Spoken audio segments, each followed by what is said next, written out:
Blue Stem Medical's primary care physicians, Dr. Michael Mackin, Dr. Doug Gruenbacher, Dr. Shelley Gruenbacher, Dr. Scott Rempel, Dr. Anna Rempel, and nurse practitioner Glenda Wheeler provide medical assistance for the entire family. Their amazing staff provides services for all ages, including OB, sick and well visits, televisits, physicals, immunizations, and minor procedures. Visit them at 501 Garfield Street in Quinter, or give them a call at 785-754-3333 to book your next appointment. Blue Stem Medical, delivering beneficial care for Northwest Kansas and a proud supporter of Bulldog Athletics. Gove Community Bible Church, located in Gove, Kansas, is a Jesus-driven community that is proud to support the Quinter Bulldogs. We offer worship on Sunday mornings at 10:30 a.m. If you would like to know more about our church, visit our website at www.govecbc.com or download our Faith Life app from the QR code. Be sure to follow us on Facebook as well. Good luck, Bulldogs.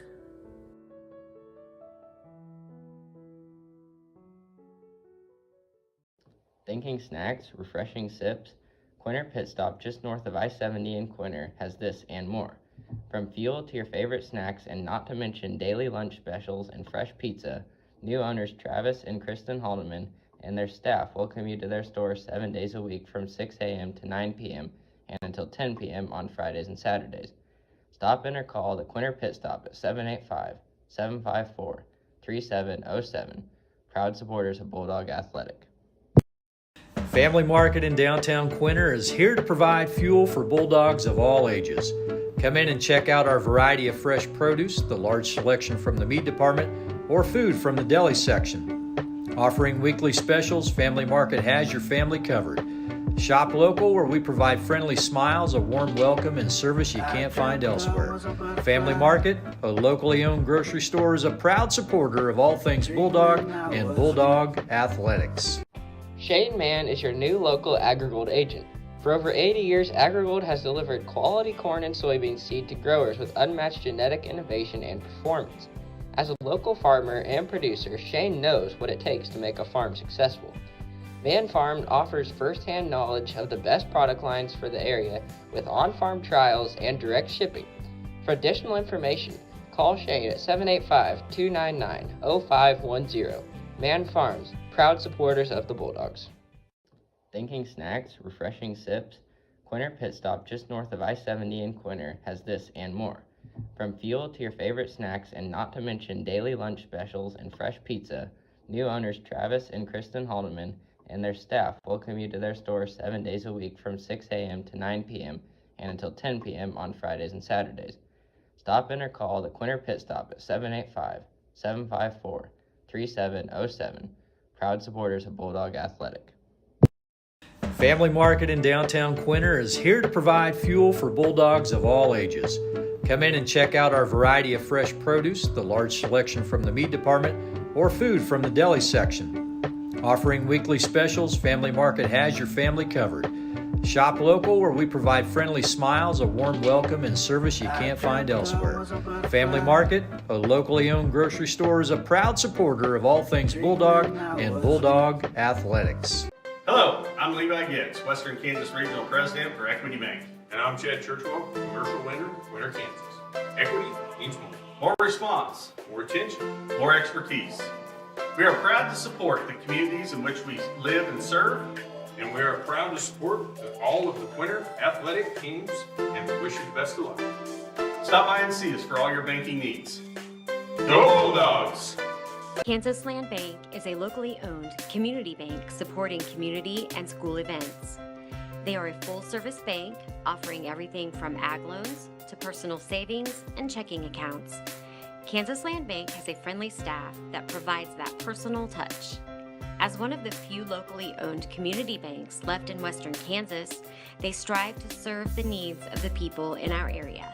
Kansas Land Bank remains a proud supporter of all Bulldog activities.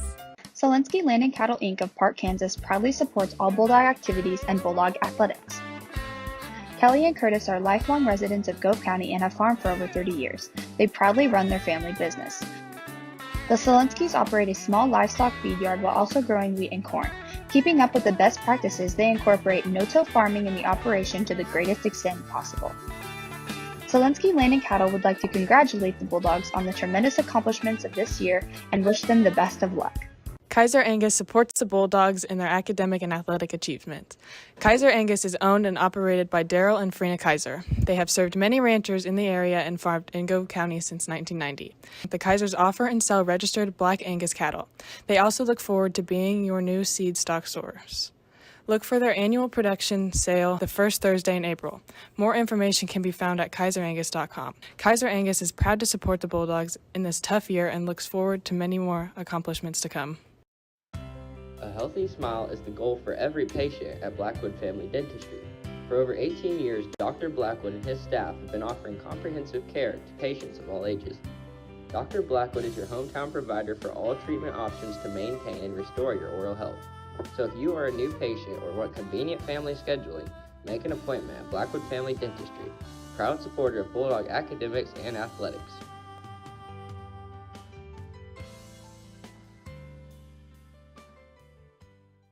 Blue Stem Medical's primary care physicians, Dr. Michael Mackin, Dr. Doug Gruenbacher, Dr. Shelley Gruenbacher, Dr. Scott Rempel, Dr. Anna Rempel, and nurse practitioner Glenda Wheeler provide medical assistance for the entire family.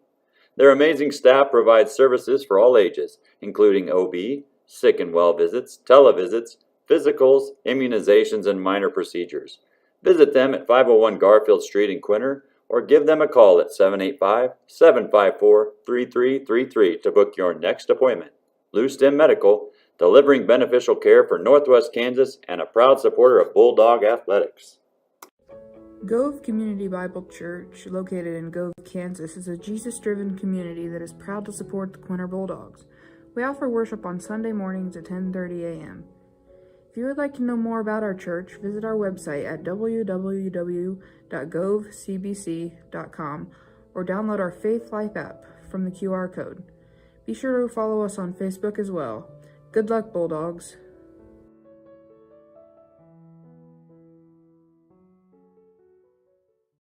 Thinking snacks, refreshing sips, Quinter Pit Stop just north of I-70 in Quinter has this and more. From fuel to your favorite snacks and not to mention daily lunch specials and fresh pizza, new owners Travis and Kristen Haldeman and their staff welcome you to their store 7 days a week from 6 a.m. to 9 p.m. and until 10 p.m. on Fridays and Saturdays.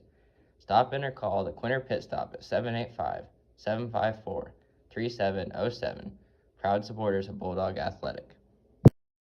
Family Market in downtown Quinter is here to provide fuel for Bulldogs of all ages. Come in and check out our variety of fresh produce, the large selection from the meat department, or food from the deli section. Offering weekly specials, Family Market has your family covered.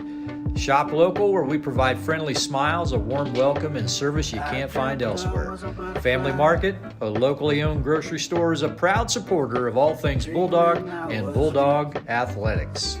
Shane Mann is your new local AgriGold agent.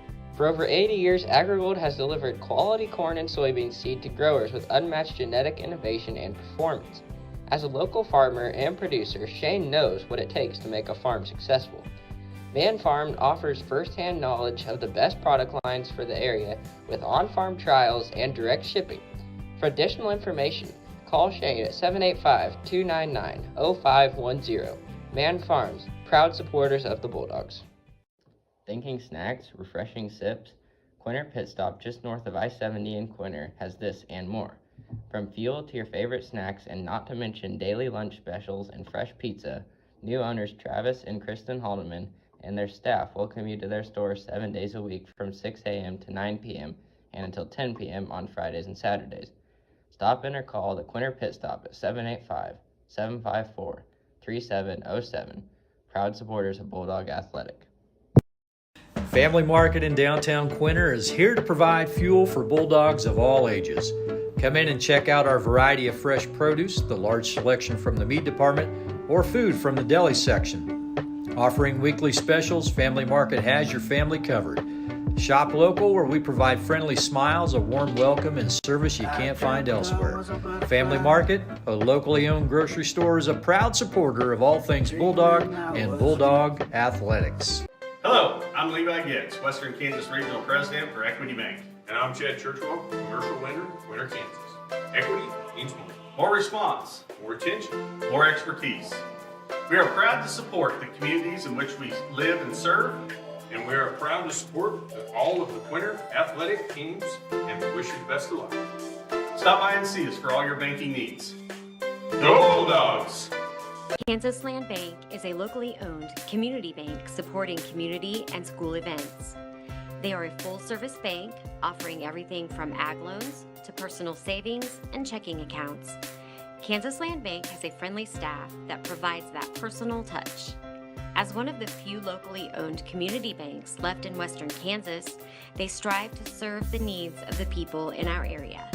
Kansas Land Bank remains a proud supporter of all Bulldog activities. Solinsky Land and Cattle Inc. of Park, Kansas proudly supports all Bulldog activities and Bulldog athletics. Kelly and Curtis are lifelong residents of Gove County and have farmed for over 30 years. They proudly run their family business. The Solinskys operate a small livestock feed yard while also growing wheat and corn. Keeping up with the best practices, they incorporate no-till farming in the operation to the greatest extent possible. Solinsky Land and Cattle would like to congratulate the Bulldogs on the tremendous accomplishments of this year and wish them the best of luck. Kaiser Angus supports the Bulldogs in their academic and athletic achievement. Kaiser Angus is owned and operated by Daryl and Frina Kaiser. They have served many ranchers in the area and farmed in Gove County since 1990.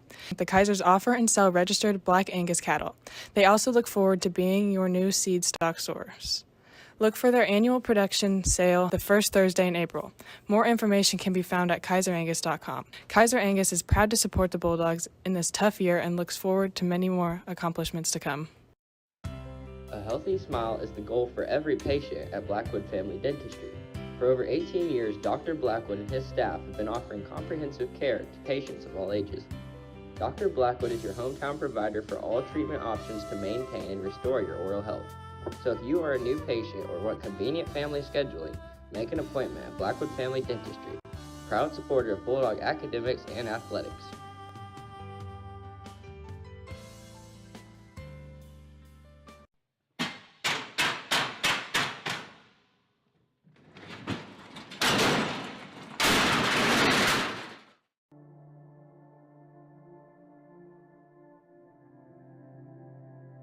You've really got the tale of two cities right here. You got the ramp coming in, so you can come in with your wheelchair here, and that's as far as you're going to go.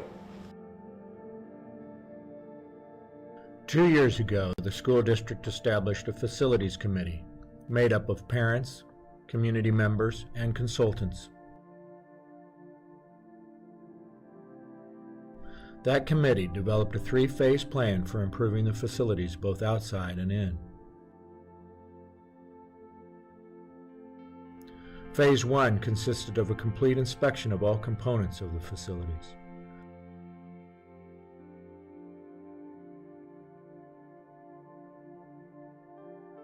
Phase 2 consists of reviewing these findings and sharing them with you, the public at large.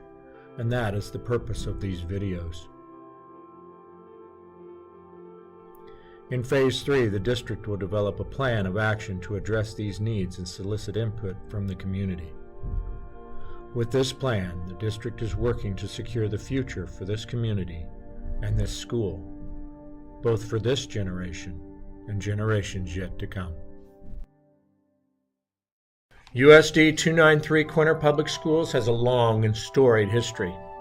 The current elementary and high school buildings were constructed in 1923 and 1939 respectively. That is a lot of footsteps within these hallways and a wealth of memories. The current students of Quinter have continued the practice of high achievement that was established so long ago. In the 2021 school year, despite the ravages of a pandemic, Quinter students excelled across the board. Quinter saw its first 4th grade student qualify for the State Festival in Music. 19 junior high and high school students qualified for the District Festival, and 7 more qualified for state in music, band, and piano. And it was a Quinter Bulldog that sang the national anthem to open the state track meet last May. Despite its size, Quinter continues to provide a full curriculum that includes art, woods, and vocational agriculture. The FFA judging team placed 3rd in the region, and the school witnessed a National Student of the Week winner in art. And it was Quinter students that swept the league art show with first, second, and third place finishes, not only at the high school division, but in junior high as well. Football, volleyball, cross country, and basketball produced 12 all-league performers, 2 all-district, and 3 honorable mention all-state, and 1 all-state athlete, while track sent 12 athletes to the state meet. Cross country sent both the boys and girls teams to state, with 3rd and 7th place finishes respectively. And last spring, Quinter seniors earned over $728,000 in scholarship money. Here at Quinter, we recognize effort and revel in the excellence that effort brings. Go Bulldogs. Quinter Elementary School was constructed in 1923. The current music room and cafeteria were added in 1953. And in 1965, a set of additional classrooms were added to the south end of the building. The final classrooms were added in 1985 to accommodate a growing student population. The tile floors and steam pipes for the heating system originally installed in 1923 are still in use today. That is how well she was built. Unfortunately, after 100 years, the problems are beginning to pile up. The school has flooded 3 times in the past 4 years due to old water lines deteriorating and breaking. Water now regularly seeps through the walls when it rains and into the building, causing interior walls to crack, chip, and peel. Tornado shelters, unfortunately, consist of ground floor hallways and rooms because dedicated storm shelters were never constructed. There is not a single aspect of the original building that is ADA compliant. Stairways extend into the hallway, stair rails are too low, and restrooms still utilize the original drain pipes from 1923. The original builders of this school should be proud. They built her extremely well. But after nearly 100 years of use, this flagship of the community is finally beginning to feel her age. The school now needs your help in deciding how we can ensure that the next 100 years are as successful as the last.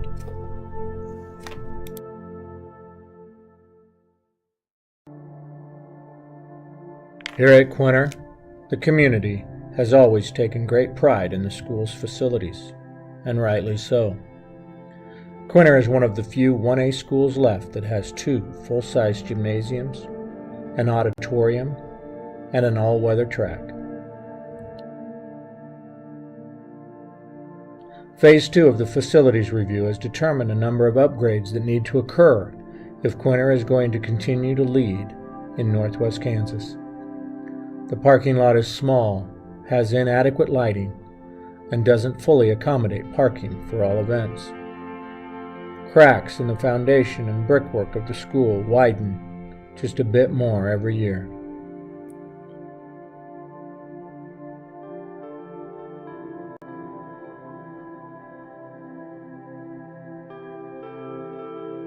Bleachers for the football and track are outdated and not ADA compliant.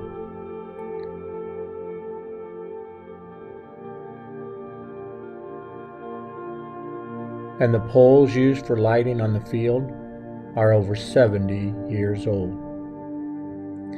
Every year, the ravages of weather deteriorate the track at an ever more rapid pace. Quinter is chosen annually to host a wide range of events. Those events bring visitors and dollars to this community.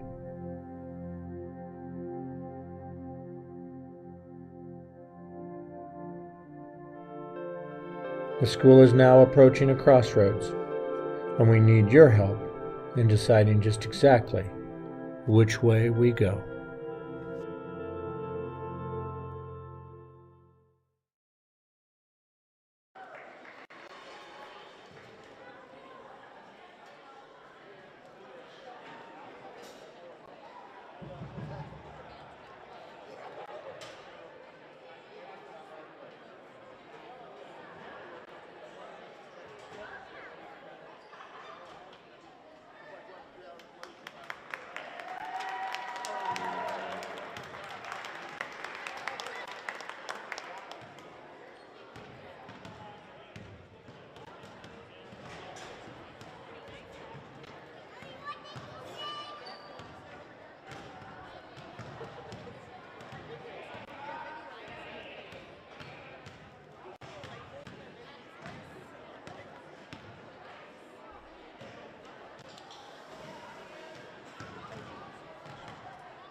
to the doghouse, home of the Quinter Bulldogs.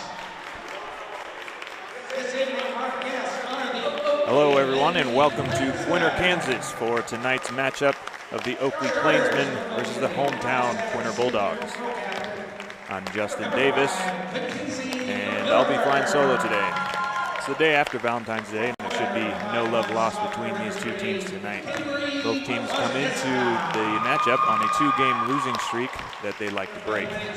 Oakley lost by 17 at Russell, and then lost by 8 to Ellis on Thursday. Meanwhile, the Bulldogs lost by 3 to Wheatland Grinnell, and then by just 1 to Rawlins County 4 days ago. This will be a very interesting game of contrasting styles. While both teams are 8-9 on the season, Oakley has won their games with their defense, and Quinter with their offense. The Plainsmen only average 35.3 points per game, but they hold their opponents to an impressive 37.9 points per game. This is in stark contrast to Quinter's average scoring of 53 points per game. Both teams are looking to correct their recent woes in time for Sub-State, as the Bulldogs currently sit in the 4th seed, while Oakley is currently the 5th seed in their Sub-State.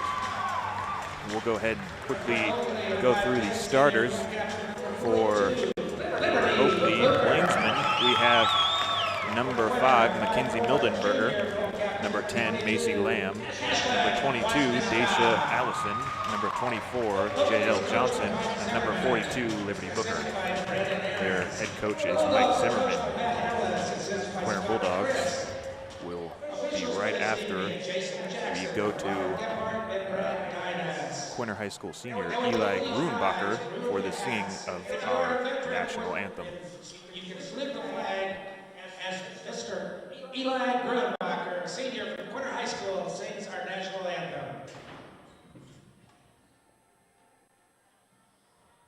Oh, say can you see by the dawn's early light what so proudly we hailed at the twilight's last gleaming, whose broad stripes and bright stars through the perilous fight o'er the ramparts we watched, where so gallantly streaming, and the rockets that glared, the bombs bursting in air, gave proof through the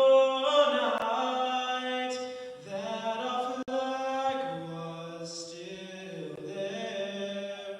Oh, say does that star-spangled banner yet wave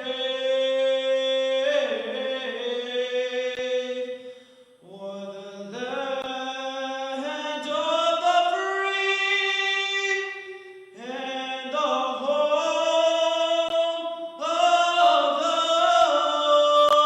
brave?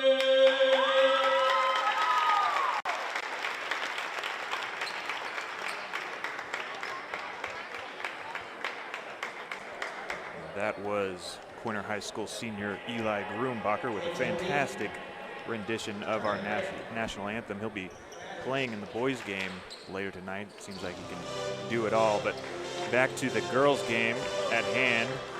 I was just about to go through the Quinter girls' starting lineup, as we have number 3, Kaveri Kwasnitzka, number 5, Bryn Gillespie, number 10, Ava Gillespie, 12, Kelsey Solinsky, and 22, Kashlyn Kwasnitzka, just in time for tip. Plainsmen will win the tip-off as number 24, J.L. Johnson, has the ball to start. It's a bit interesting in the starting lineup, as Kennedy Worth is not going to be playing tonight. So the Kwasnitzka sisters will start along with the Gillespie sisters. Zelensky, the only person on the Quinter starting lineup that doesn't have a sister on the team. for the starting five. And now let's go Quinter has the ball. Number 22, Kashlyn Kwasniewska to Gillespie, down low to Solinsky. Shoots over the defense, but it's a little long. That'll stay Quinter ball.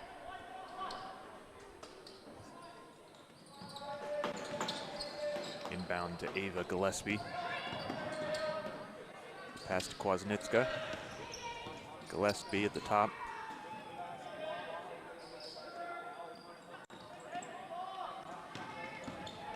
Back to Bryn down low. Shoots over the defense, but it's just a bit wide.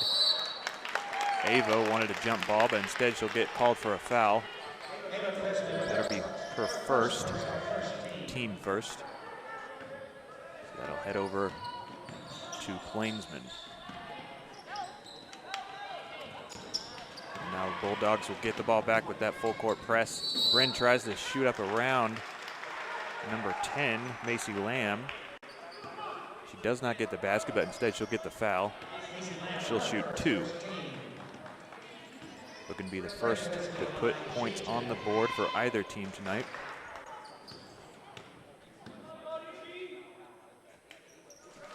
And number 5, Bryn Gillespie, will hit that first shot.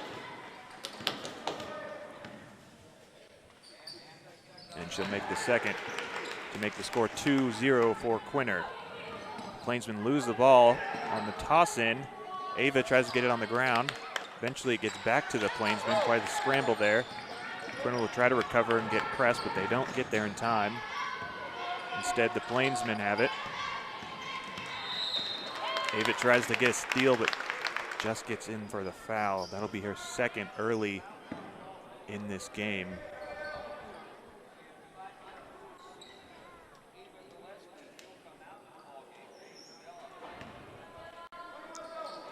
Ava Gillespie will be subbed out for number 4, Paige Bell, as she has those 2 early fouls. Plainsman trying to get on the board here. Number 22, Daisha Allison will shoot, but she'll miss that. Paige Bell brings it up, passes back to Bryn, to Solinsky, over to Kwasniewska, shoots the 3, and that's just short. Plainsman will rebound.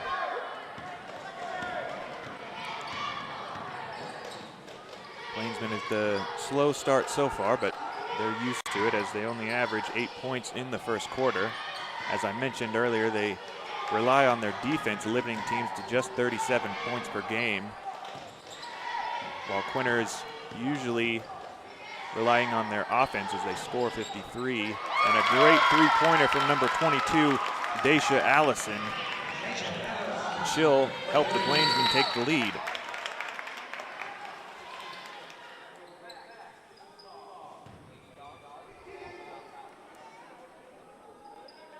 Bulldogs throw into Bryn. Back to Kwasniewska. Down low to Paige Bell, Just not able to put that one home. It'll remain Plainsman lead.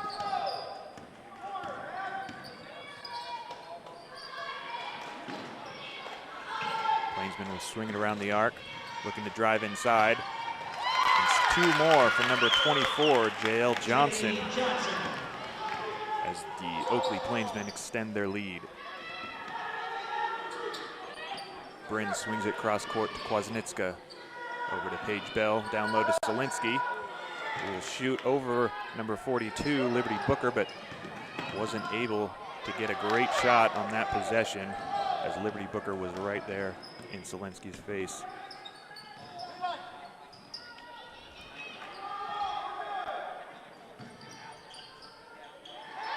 Bryn playing heavy defense on Oakley. Now wide open. They don't like the shot though, the Plainsmen. Instead, number 24, J.L. Johnson will shoot a 3, knock that one home, adding to her total. She's the leading scorer so far early in the game with 5 points. Solinsky will take a free throw shot, basically. But that's a little too hard off the backboard, and instead, Oakley will bring it up with a 6-point lead with 4 minutes left in the first. 24 drives down low. It bounces off both sides of the rim and goes in for 2 more points for Johnson. Quinter needs to produce some offense, but instead they turn it over. Plainsman will look to extend this 8-point lead early on in the first. Again, already surpassing their average score. And again, a 3-pointer from number 5, Mackenzie Mildenberger. This is very uncharacteristic of the Plainsmen, but they are taking advantage of it. And we'll be right back to see if Quinter can catch up early on. Shane Mann is your new local AgriGold agent.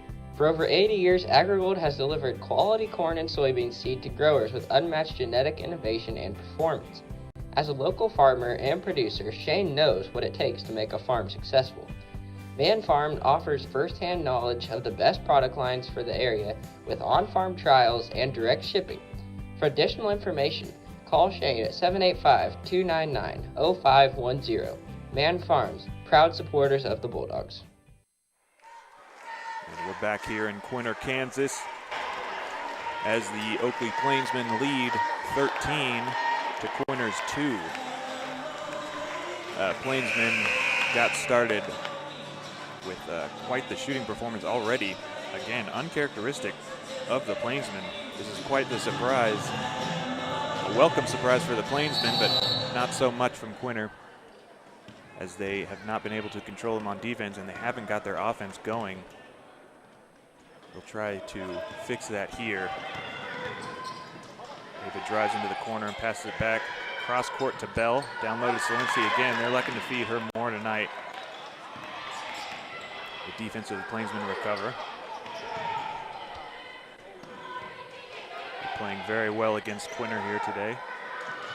Again, down to Salinski in the lane. She doesn't get the points, but instead she'll get the foul. And that'll be on number 42, Liberty Booker. That'll be her first. Second for the team. And Salinski will make that first free throw.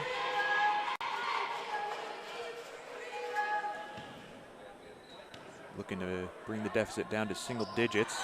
Not able to on that shot. As Salinski will go 1 for 2 from the line. Plainsmen swing it over to number 22, Daisha Allison, in the corner. They like to swing it around the arc here. Looking for Booker down low, but she's covered heavily by Paige Bell. Swing it again to number 5. It's a 3, but it doesn't go. Booker gets the rebound. It gets blocked, it looked like, by Kwasniewska. Number 5, Bryn Gillespie, will deflect that out of bounds, and it'll stay Plainsman ball.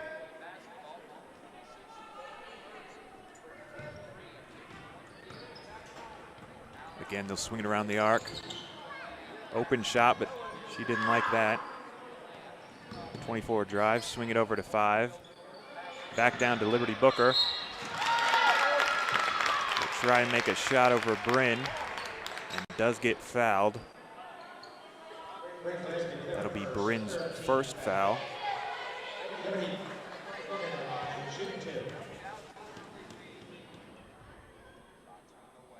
Liberty Booker will sink that one.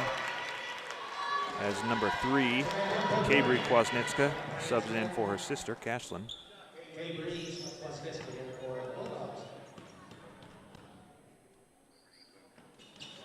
And Booker will hit off the front end, but it goes in to bring the lead back to 12 for the Plainsmen. Paige Bell to Salinski in the corner. Gets Booker on the shot fake. Over to Kwasniewska for 3. It doesn't go. Salinski looks to save it, but instead it'll be Oakley ball.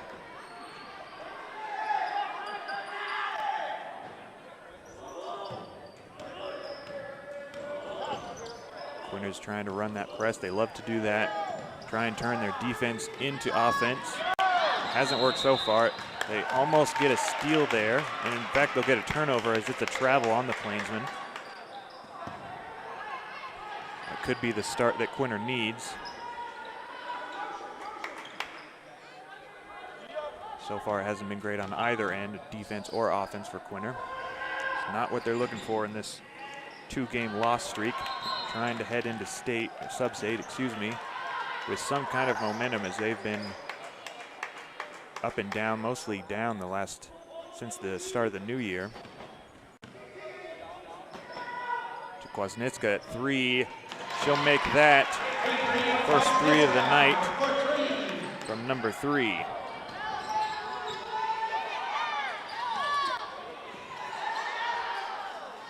Plainsman trying to cross half court. They do eventually. Looks like number 24, J.L. Johnson, kind of loses it, but instead, number 10, Ava Gillespie, will get called for the foul, and that's her 3rd. And that is a very bad sign for the Quinter Bulldogs. As I mentioned earlier, Kennedy Worth is out. And both Kennedy Worth and now Ava Gillespie on the bench, they're 2 leading scorers, and they need a lot of scores as they're down 9 with 1 minute left in the first. Quinter does get a stop on that possession. Swing down to Solinsky down low yet again. Over to Kwasnicka in the corner, shoots a 3, and she'll make that. A great way to try and come back is to make these 3s. Now they're putting pressure on the Plainsmen. They do cross half court, but then Kwasnicka tries to steal it, just take it from Oakley. Doesn't quite get there, but does get the jump ball, and it'll be Quinter's possession.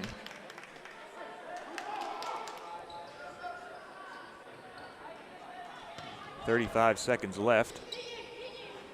Quinter looking to cut this lead even more. Currently 6, it was 12 at one point. Solinsky fires up to Kwasnicka, loses possession, almost travels, but does get it back to Solinsky in the corner. Paige Bell fighting down low. And that pass gets stolen. The Plainsmen will have an easy fast break score as number 24, J.L. Johnson, will add 2 more to her scoring total. Solinsky from the side. 3, just gets a shot up. Does it count? And it does count, as the Quinter now has 11 to the Plainsmen 17. We'll be back with the second quarter right after this. Thinking snacks, refreshing sips? Quinter Pit Stop just north of I-70 in Quinter has this and more. From fuel to your favorite snacks, and not to mention daily lunch specials and fresh pizza, new owners Travis and Kristen Haldeman and their staff welcome you to their store 7 days a week from 6 a.m. to 9 p.m. and until 10 p.m. on Fridays and Saturdays. Stop in or call the Quinter Pit Stop at 785-754-3707. Proud supporters of Bulldog Athletic. Back here in Quinter, Kansas, as Quinter just cut the lead to 6 at the end of the first. As I said a minute ago, it was 12 at one point. Currently, Bryn is leading scorers for Quinter with 4 points. Both the Kwasnickas have 3 points apiece. Solinsky has 1 as she went 1 for 2 from the free throw line. Ava Gillespie with 0 points and 3 fouls in that first quarter. From the Oakley side, leading all scorers is number 24, J.L. Johnson with 9 points. Mackenzie Mildenberger has 3 and Liberty Booker has 2. 17 in that first quarter was a huge difference from what they usually score, the Oakley Plainsmen, that is, as they usually score 8, over doubling what the normal score is with 17. On the other end, Quinter usually scores 15 in the first, only scoring 11. Kwasnicka will shoot that 3, still looking to get back in it. That's wide, and the Plainsmen will recover. Plainsmen looking for Liberty Booker down low again. She'll set a screen for number 3. Dribbles down low, tries to get an easy layup, but ends up getting a foul. That'll be on number 3, Kwasnicka, her first.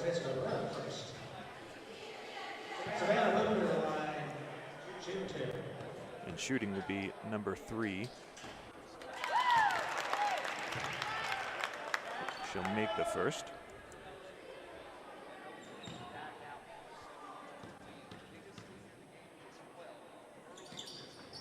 And the second.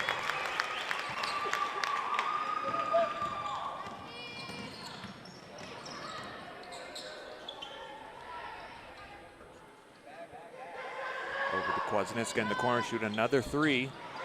That one just rims out. Plainsman rebound. 8-point lead. Liberty Booker on the opposite end, tries to get down to number 3, but it's just off kilter. Number 24, Addie Hargett, will come into the game for Quinter. I've not seen a lot of her this year, but with Quinity Worth out and Ava Gillespie on the bench with 3 fouls, gonna have to dig a little bit deeper into that bench tonight for Quinter. Unable to score on that possession, so Plainsman will look to add to their lead, and they do as Liberty Booker pounds the boards down low. She's up to 4 points now. As the lead balloons to 10, and J.L. Johnson will try to add 2 more to the score, but just misses the easy bunny on the fast break. Hargett will bring it up, and he'll get down low to Solinsky. Back out to Hargett. To Kwasniewska in the corner for the 3 again. Shooting the 3 a lot, especially Cabri Kwasniewska. So far she's made 1 of them. Maybe looking to fight back in with the 3 instead of down low, as Solinsky wasn't getting great position over Liberty Booker. So Liberty Booker is bigger and able to enforce her spot possibly more than Solinsky. She might have to start trying to pull out for jumpers more. We try to get a little scrum here, and it's a jump ball. It'll stay with Quinter. Mariah Mildenberger was a little disappointed on that. Excuse me, Carly Cryer. So there's multiple number 4s and number 3s on the roster. It's hard to tell who's who. Number 5 will jump in here. Bryn Gillespie, and she'll try and score 2 more, but instead it'll go out of bounds and Hargett will throw in.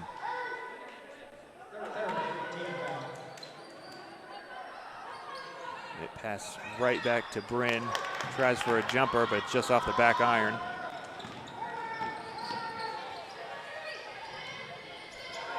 Pass goes to number 5. She shot a 3 earlier. Instead, it's back to JL. Looks like to be running this offense. She'll throw it to Liberty Booker, but instead it'll be kicked off by number 12, Solinsky. Number 22, Bella Hudson, will come in for Mackenzie Mildenberger, excuse me. Plainsman try to pass it in. Solinsky's right in the throwing lane. She'll deflect it right back out of bounds. We'll do this again. Over the head of Solinsky to Booker. She stumbles a little bit, but gets it out to J.L. Johnson. Shoots for 3, and it goes off the back iron. Booker tries to get a rebound, and it'll end up being a held ball. And this time, it'll stay with Oakley.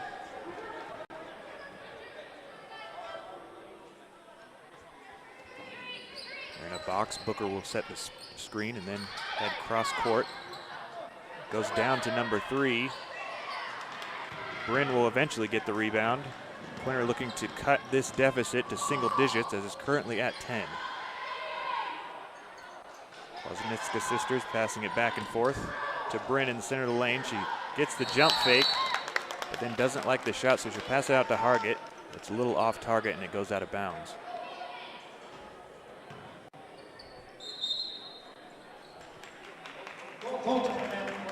We'll get a timeout here. Looks like it's from team in purple, Plainsman, by head coach Mike Zimmerman. Has a 10-point lead. We'll go ahead and take a break. Come back after this. Family Market in downtown Quinter is here to provide fuel for Bulldogs of all ages. Come in and check out our variety of fresh produce, the large selection from the meat department, or food from the deli section. Offering weekly specials, Family Market has your family covered. Shop local, where we provide friendly smiles, a warm welcome, and service you can't find elsewhere. Family Market, a locally owned grocery store, is a proud supporter of all things Bulldog and Bulldog athletics. Back in Quinter, Kansas, the Dog House, home of the Bulldogs. Quinter is currently down 10. They have 5 fouls to Plainsman's 3. You might notice we have a bit of a different camera angle as we're running a skeleton crew here today. Some members of our team are feeling a little under the weather or at prior engagements, so we hope they start feeling better as we get back into the action here with 4.5 left in the second quarter. Down to Liberty Booker. Will just go around Solinsky, but not able to make that shot and extend the lead. So Hargett will bring the ball up. Kwasniewska. Again, looking for Solinsky down low. Instead, she'll get it in the corner. He's really playing around the arc, looking for occasional passes down low. But Liberty Booker has been defending very well in the paint, able to stop those easy points for Quinter. Really help the Plainsmen extend and keep the lead so far tonight. As Quinter has really not been able to break that 10-point mark except for a couple of times. It's been pretty consistent. Solinsky goes up for the shot, and Liberty Booker will get called for the blocking foul.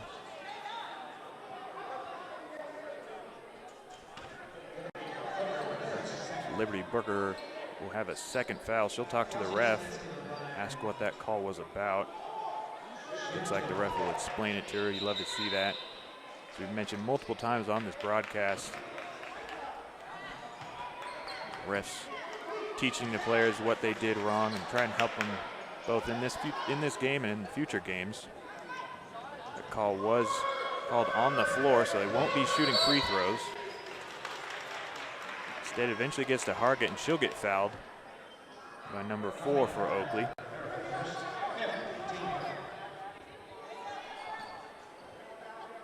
After the early foul leave from Quinter, we've evened it up as 5 apiece for each team now in team fouls.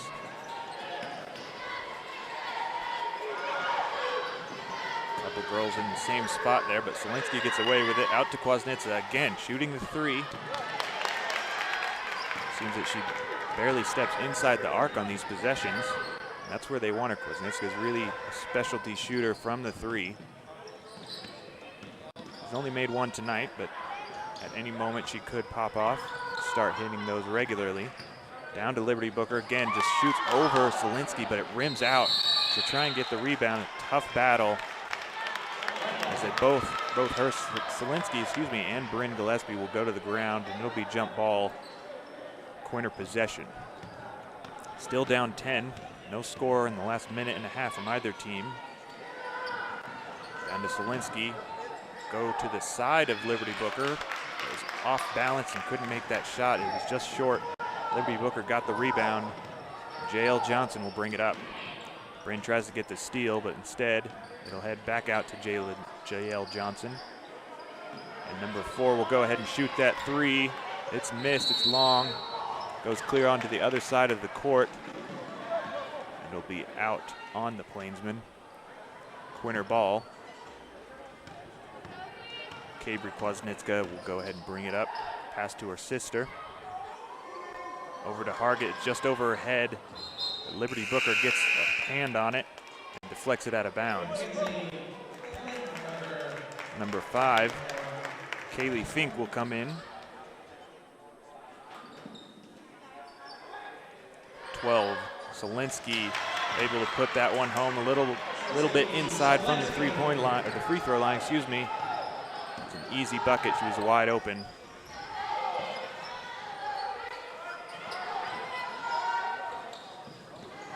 J.L. Johnson will pass it out.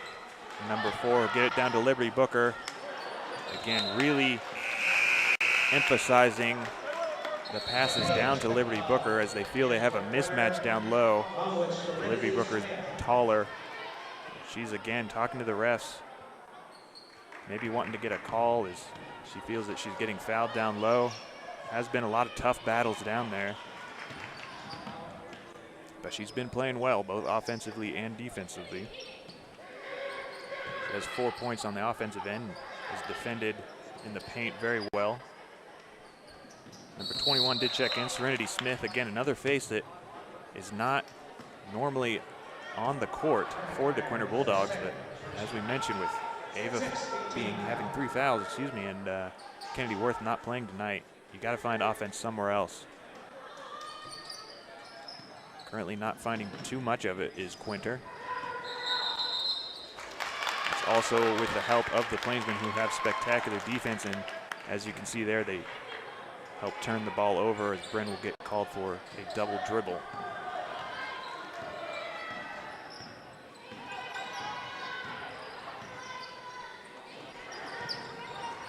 Johnson in the middle now, number 10. Tori Kuhlman, shoot that. Just outside. Koznitska heads to the ground, but good bit of sportsmanship from Kuhlman. Pick her back up. And we'll reset as the Plainsmen have the ball. Mildenberger out top. Now down low to Booker again, but instead Paige Bell will get 2 hands on it. Unable to retain possession. She'll lose it out of bounds. Under the bucket, she'll get it to number 10. Macy Lamb, who hit off the front iron. Bryn will bring it all the way down in the corner. That'll go to Smith, who gets fouled from the free throw line. And she'll head to the free throw line again, but shooting actual free throws. And that foul was on Liberty Booker. No, excuse me, that was on 24, which is a good sign for Liberty Booker, as she already had 2, and she's been a staple for the defense of the Plainsmen so far. Number 12, Solinsky, will come in for Paige Bell for Quinter.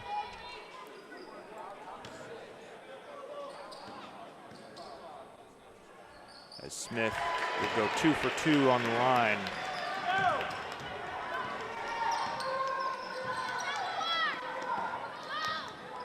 Again, a 6-point game now. It's the closest Quinter has been in a while. Try and get a turnover from the Plainsmen there, and not quite. They'll get deflected out of bounds with 56 seconds left in the second quarter. Gail Johnson looking to get across that court, does. Again, down to Booker, but it's just outside. It does get deflected off the Quinter, though. So number 5, Kaylee Fink, will throw in. She'll get it to Booker, but way outside of her usual area in the 3-point lane. Now she's inside. She'll shoot over Solinsky again. Gets called for a foul. Solinsky wonders where the contact was. It did look close. I think she got her on the hand. It was really close to a clean block. Booker will take that first shot and make it, as that'll be her 5th shot, or 5th point, excuse me.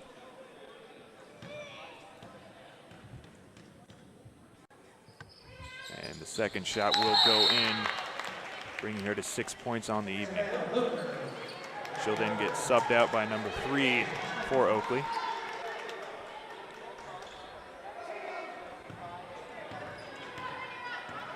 Quinter Bulldogs bring up the ball with 37 seconds left. They're down by 8.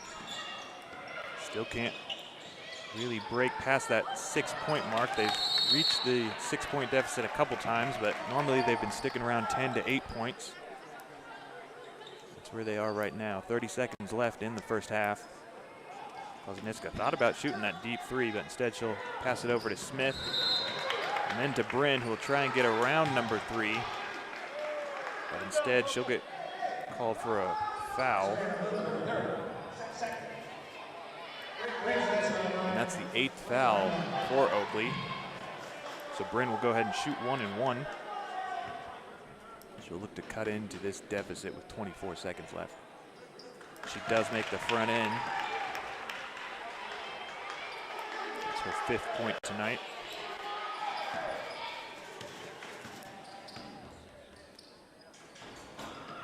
And the second shot hits off the front end, then goes in. Again, Quinter trying to get this press break to limit the Plainsmen's offense and also just simply get the ball back, and they do. Kwasniewska will get it, pass it down to Smith, but is caught from behind from the Plainsmen, and they'll get possession back. 3 seconds left. They shoot a deep three, and it's just short as the Oakley Plainsmen lead 23 to Quinter 17. We'll be back with some halftime analysis after this. Hello, I'm Levi Gibbs, Western Kansas Regional President for Equity Bank. And I'm Chad Churchwell, commercial lender, Quinter, Kansas. Equity means more. More response, More attention. more expertise. We are proud to support the communities in which we live and serve. And we are proud to support all of the Quinter athletic teams, and we wish you the best of luck. Stop by and see us for all your banking needs. Go Bulldogs! Kansas Land Bank is a locally owned community bank supporting community and school events. They are a full-service bank offering everything from ag loans to personal savings and checking accounts. Kansas Land Bank has a friendly staff that provides that personal touch. As one of the few locally owned community banks left in Western Kansas, they strive to serve the needs of the people in our area. Kansas Land Bank remains a proud supporter of all Bulldog activities. Solinsky Land and Cattle Inc. of Park, Kansas proudly supports all Bulldog activities and Bulldog athletics. Kelly and Curtis are lifelong residents of Gove County and have farmed for over 30 years. They proudly run their family business. The Solinskys operate a small livestock feed yard while also growing wheat and corn. Keeping up with the best practices, they incorporate no-till farming in the operation to the greatest extent possible. Solinsky Land and Cattle would like to congratulate the Bulldogs on the tremendous accomplishments of this year and wish them the best of luck. Kaiser Angus supports the Bulldogs in their academic and athletic achievement. Kaiser Angus is owned and operated by Daryl and Frina Kaiser. They have served many ranchers in the area and farmed in Gove County since 1990. The Kaisers offer and sell registered Black Angus cattle. They also look forward to being your new seed stock source. Look for their annual production sale the first Thursday in April. More information can be found at kaiserangus.com. Kaiser Angus is proud to support the Bulldogs in this tough year and looks forward to many more accomplishments to come. A healthy smile is the goal for every patient at Blackwood Family Dentistry. For over 18 years, Dr. Blackwood and his staff have been offering comprehensive care to patients of all ages. Dr. Blackwood is your hometown provider for all treatment options to maintain and restore your oral health. So if you are a new patient or want convenient family scheduling, make an appointment at Blackwood Family Dentistry, proud supporter of Bulldog academics and athletics.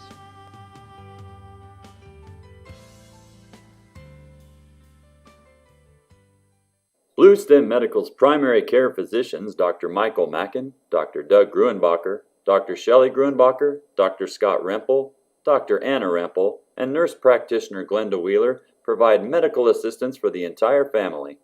Their amazing staff provides services for all ages, including OB, sick and well visits, televisits, physicals, immunizations, and minor procedures. Visit them at 501 Garfield Street in Quinter, or give them a call at 785-754-3333 to book your next appointment. Blue Stem Medical, delivering beneficial care for Northwest Kansas and a proud supporter of Bulldog athletics. Gove Community Bible Church, located in Gove, Kansas, is a Jesus-driven community that is proud to support the Quinter Bulldogs. We offer worship on Sunday mornings at 10:30 a.m. If you would like to know more about our church, visit our website at www.govecbc.com or download our Faith Life app from the QR code. Be sure to follow us on Facebook as well. Good luck, Bulldogs.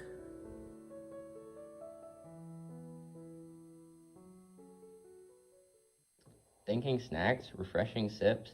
Quinter Pit Stop just north of I-70 in Quinter has this and more. From fuel to your favorite snacks, and not to mention daily lunch specials and fresh pizza, new owners Travis and Kristen Haldeman and their staff welcome you to their store 7 days a week from 6 a.m. to 9 p.m. and until 10 p.m. on Fridays and Saturdays. Stop in or call the Quinter Pit Stop at 785-754-3707. Proud supporters of Bulldog Athletic. Family Market in downtown Quinter is here to provide fuel for Bulldogs of all ages.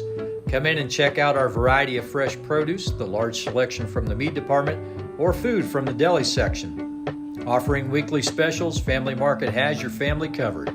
Shop local, where we provide friendly smiles, a warm welcome, and service you can't find elsewhere. Family Market, a locally owned grocery store, is a proud supporter of all things Bulldog and Bulldog athletics. Shane Mann is your new local AgriGold agent. For over 80 years, AgriGold has delivered quality corn and soybean seed to growers with unmatched genetic innovation and performance. As a local farmer and producer, Shane knows what it takes to make a farm successful. Mann Farm offers first-hand knowledge of the best product lines for the area with on-farm trials and direct shipping. For additional information, call Shane at 785-299-0510. Mann Farms, proud supporters of the Bulldogs. Back in the doghouse in Quinter, Kansas. Score is currently 23 for Oakley Plainsmen and 17 for the Quinter Bulldogs. It was a surprising offensive first half from Oakley as they scored 17 points to Quinter's 11. And the Plainsmen, not known for their offense, they hold teams to 37.9 points per game, and they score 35. So they're already closing in on their average total at halftime, which was definitely a surprise from Quinter as it caught them off guard. They were able to recover, limiting the Oakley Plainsmen to 6 points in the second quarter, but they only scored 6 points themselves to keep the lead at 6 points for the Oakley Plainsmen. Again, both teams trying to come back from a 2-game losing streak, trying to correct the losses heading into sub-state that's coming up in a few weeks. It was, again, a offensive performance and a defensive performance from the Plainsmen in the first to limit the Quinter Bulldogs to 11, which is under their 15 first quarter average. And then it was a bit back and forth. Quinter got back into it and was able to at least keep pace with the Plainsmen. In the second half, the Quinter Bulldogs definitely need to find some offense. We've mentioned it several times tonight that Kennedy Worth is not playing, and Ava Gillespie has been out nearly the entire game with 3 fouls early. And they've definitely needed to find some offense. They've been looking at places they don't usually go to off the bench, from A.D. Hargett and Serenity Smith. Smith, who I believe currently has 2 as she shot 2 for 2 from the free throw line, excuse me. So they are getting a little bit production there, but they need more if they're going to catch up to the Plainsmen, who continue to shoot lights out, and they will continue to feed Booker down low as they have.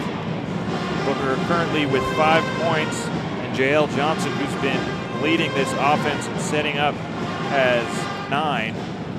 She was more effective earlier in the first and kind of more pass first in the second, giving more opportunities to Booker, who was able to get those 5 points. And she's really been doing well on offense as well as defense, limiting the post players of Quinter to not get those easy shots, which has really not helped Quinter catch up, because the threes also not falling for Quinter, as both the Kwasniewskas have a three-pointer, and those are the only shots behind the arc for Quinter. Currently, the score is 23 for the Plainsmen, 17 for Quinter. We'll be back in a minute and a half with the second half of this girls' game. Quinter Pit Stop, just north of I-70 in Quinter, has this and more. From fuel to your favorite snacks, and not to mention daily lunch specials and fresh pizza, new owners Travis and Kristen Haldeman and their staff welcome you to their store 7 days a week from 6 a.m. to 9 p.m. and until 10 p.m. on Fridays and Saturdays. Stop in or call the Quinter Pit Stop at 785-754-3707. Proud supporters of Bulldog Athletic.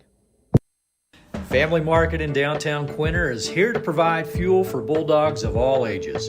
Come in and check out our variety of fresh produce, the large selection from the meat department, or food from the deli section. Offering weekly specials, Family Market has your family covered.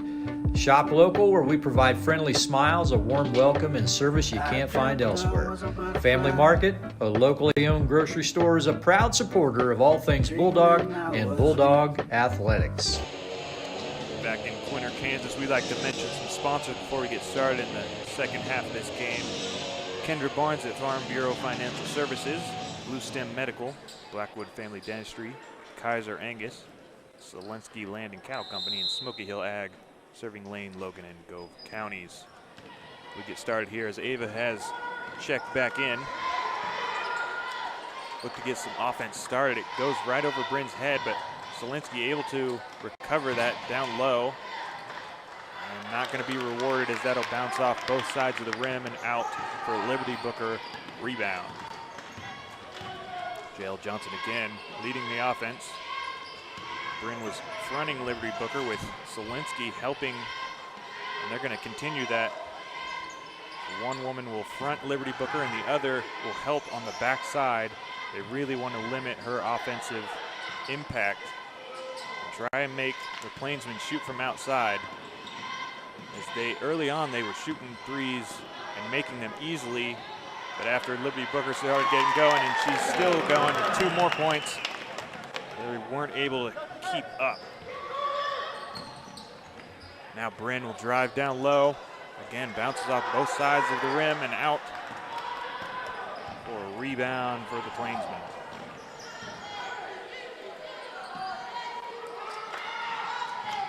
That'll get passed around the horn. Eventually it'll end up as a jump ball.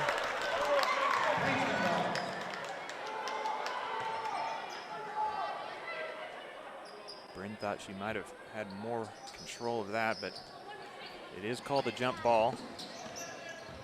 Gets back out to JL, who will drive on the left side. Ava will get the ball eventually. She'll get across court, pass it to Kwasniewska. To her sister across court. Looking down low for Selensky. Instead, she'll shoot a 3. Ava will get on the board. The first 3 points, they'll get it down to Booker. He just runs in to Bryn, who tries to take a charge, but it doesn't go. And Liberty Booker will stick out tongue like Michael Jordan. She's feeling it tonight. Snitska does get the ball back to her sister, but Jael Johnson will come and poke it out from behind and then get called for the foul. As I mentioned, after that last Liberty Booker shot, she stuck her tongue out and looked at her teammates on the bench. She was really pumped up about that. Been frustrated down low a little bit offensively, but trying to get back into it. Looks like a very passionate player for the Plainsmen. Bryn will try and come up to Booker, but instead she'll pass it back out to Selensky. Sorry, number 5, Bryn. She misses the floater, and it'll go to Plainsmen. The lead is 7. Still staying in that 6 to 8 point range is the Quinter Bulldogs. Not quite able to get closer than that. They'll get to Liberty Booker, who fights for it. And it looks like we will get potentially a 3-second call, I believe, on Liberty Booker. She's not excited about that. She wants a foul call.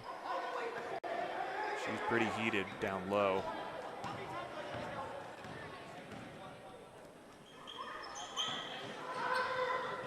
Booker directing traffic, trying to get number 3, Savannah Boger, out there. Go to Kwasniewska, down to Ava, Liberty guarding. Kwasniewska just loses it off of her foot. She's upset about that. It's an unfortunate turnover. Johnson bringing up the ball again. She'll swing it over to number 5. Mackenzie Mildenberger, who tries to make a shot. It goes off the rim. Quinter bringing the ball back down. Selensky from free throw. Instead, it'll be Kwasniewska from the corner three. Unable to get that. Selensky gets the rebound. And it'll be a foul on Johnson, I believe. Yes, it is. That's Johnson's number 3. Third foul. That'll be 2 fouls in this half for the Plainsmen. Selensky will miss the front end of the 2-foul shot.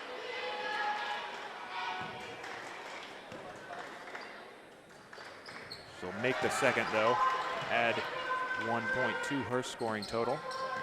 Quinter tries to press the Plainsmen, and Joelle Johnson just dribbles around him and dribbles all the way down, and it rolls off the rim and in. What a great play by Joelle Johnson. Quinter tries to get it back in. Joelle Johnson will steal this and look to make 2 more points, and she does. Great defense and offense from the Plainsmen, specifically Joelle Johnson, who's running away with this game early in the third quarter. Quinter just trying to keep up at this point, and Joelle Johnson gets another steal over the shorter Kwasniewska, and it's almost an exact repeat of the last play. Kwasniewska will get the foul in and prevent the 2-point bucket. Kwasniewska's just quite a bit shorter. Joelle Johnson just able to get her long arms in there and block the pass, able to get that steal and drive down low herself. She's a great ball handler. She's been running the offense all night. She's able to get down there and score. Was fouled on that one, unable to make the front end of that foul shot. So Kwasniewska does save at least a point here. She'll be subbed out by number 4, Paige Bell. Joelle Johnson will make the second, but she gets called for a free throw violation. She steps over the line. So that ended up being a good foul by Kwasniewska. She saved 2 more points. She did head to the bench for it, but sometimes you got to pay the price. That'll go out to Bryn for 3, and it's way over. But Quinter will rebound and get another shot from 3 by Kwasniewska. Instead, Liberty Booker will get the rebound on this drive. Joelle back with the ball. Liberty Booker way out in 3, gives it back to Joelle. So far, it's the Johnson and Booker show for the Plainsmen. It's been a great 1-2 punch on offense, and their defense has been a great team effort, holding Quinter to just 21 points with a 10-point lead, 3 minutes left in the third. Head coach Mike Zimmerman for the Plainsmen is shouting at the ref. They doesn't like that there's not getting a foul called. They do get one there though. Number 3, Savannah Boker, will get that foul, and she'll head to the line, looking to extend this 10-point lead.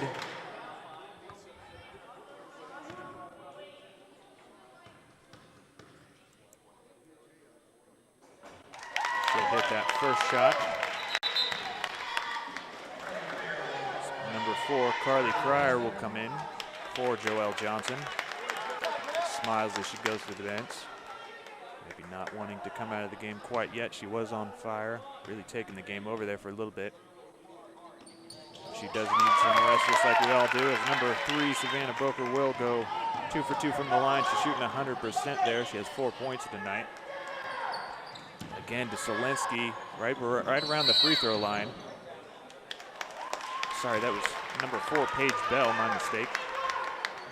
But they have been, Quinter has been trying to get the ball to either Selensky or Paige Bell right at the free throw line. Earlier they were trying to get it down low, but Booker's really shut that down. So instead they'll bring in the post up higher, trying to get jump shots instead. Not as high percentage, but they're trying to get away from the taller Booker. 30-second timeout. We'll get a timeout from Oakley. That'll be a 30-second timeout, so we'll stay here. Look to find out exactly what Quinter can do to cut into this lead. It's currently 12 as the Plainsmen sit at 33 points, with Quinter with 21. As I mentioned, Quinter is on offense, trying to get that high post at the free throw line, get some jump shots, stay away from Booker. defensive end. They're trying to limit Booker. And Johnson, though, Johnson has checked out. But when she comes back in, I'm sure they'll key in on her defensively.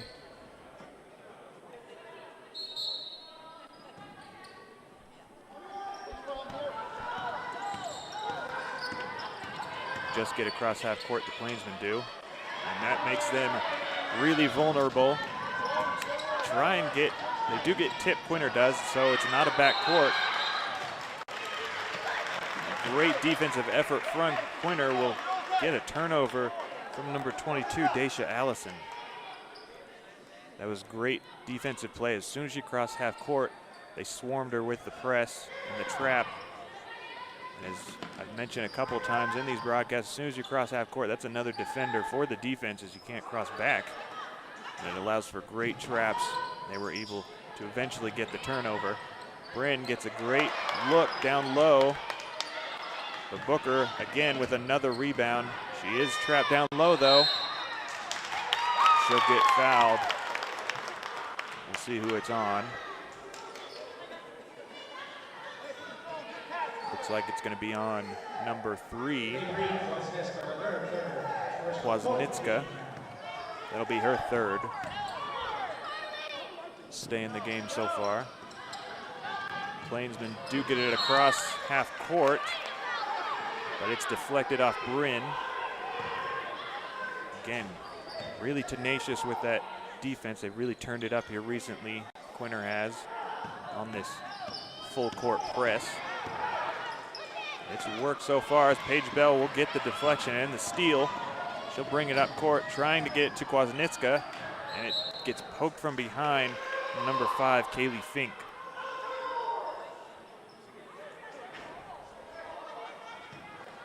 Kwasniewska throws it into her sister.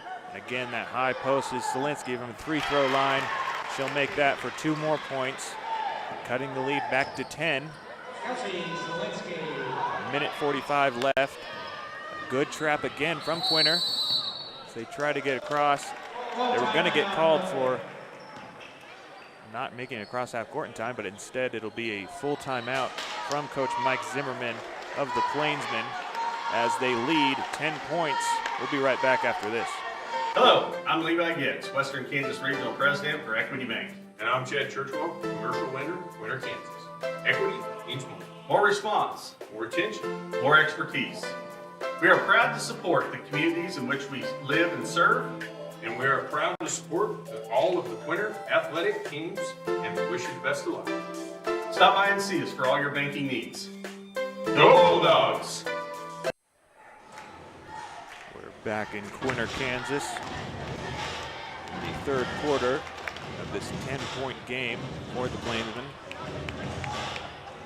Currently, they're having trouble getting it across half court. Even when they do, the Quinter defense is hounding them as soon as they cross half court and able to get a couple turnovers, but still not able to cut into the deficit that they've been facing. All night, they've been around 10 points, cutting it down to 6 occasionally, but then the lead will go back up to 10. That's where it sits at right now. As Plainsmen still struggling to get across half court. Almost get called, and they do for a jump ball, but one call calls a foul, so they'll have a conference here. And it looks like it will be a foul instead of a jump ball on number 22 for Quinter, Kashton Kwasniewska. It's a bad break for Quinter, but they're still able to set up their defense here. So it'll be a throw in to Johnson. Looks to avoid the trap there. But they might get a trap on the other end on number 5, Mackenzie Mildenberger. Look, almost steps over the half-court line. She'll get down to Booker. Will try and fight for that rebound. She'll get the 2 more points, shooting right over Kabri Kwasniewska. The lead has now gone to 12. They'll swing it over to Kwasniewska. And in the corner, Solinsky. She thinks about driving on Booker, but instead she does end up driving around her when she gets the ball back, but shoots it a little far. That'll be out on Quinter. Plainsman ball. Quinter just not able to reproduce the offense from the pieces that they've been missing. Ava has not got a lot of playing time with those fouls. She did hit a 3 earlier, but hasn't been back on the court in a while. Head coach Matt Havlis hoping that some of these people who don't get a lot of playing time can really step up here tonight.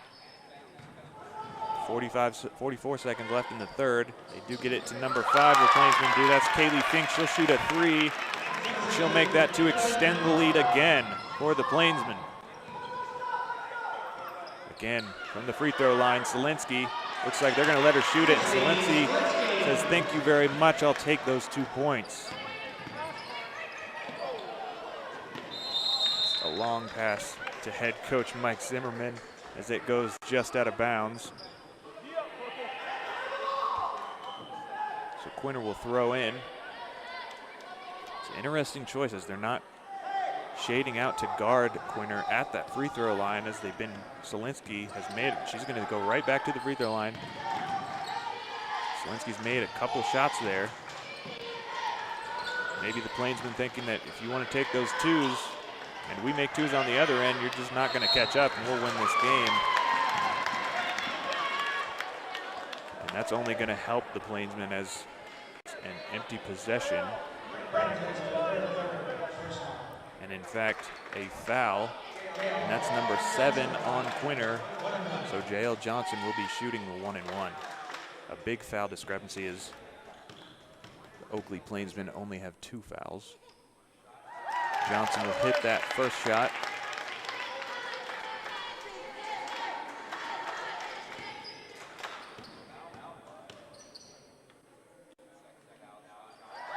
She'll hit the second to extend the lead to 15, the largest it's been tonight.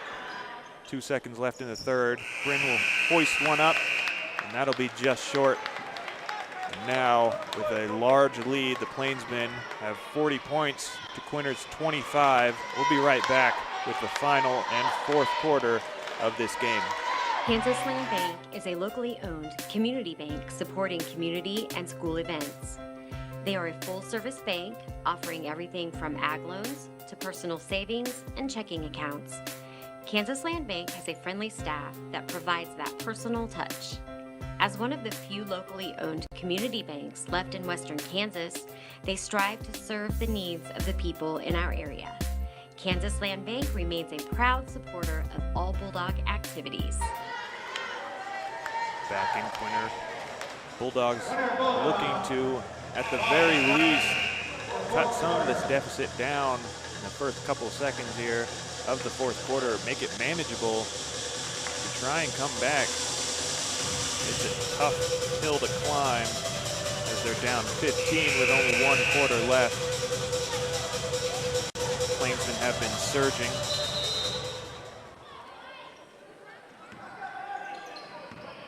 Plainsmen scored 17 in that 3rd quarter to Quinter's 8. So it looked like a repeat of the first. Quinter kind of made things a little even as they both teams scored 6 in the second, but Plainsmen has brought it right back, scored 17 in the 3rd to Quinter's 8, as I just mentioned. Liberty Booker again upset, talking to herself, really not happy with that call down low. Maybe she is happy as Plainsmen will in fact get the ball. She is number 4. Carly Cryer is swarmed by 3 Bulldogs.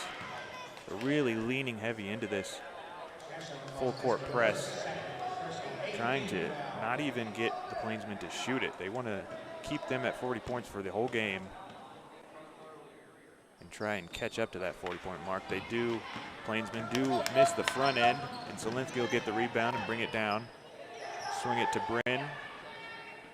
Over to her sister Ava, who will drive for a nice jumper.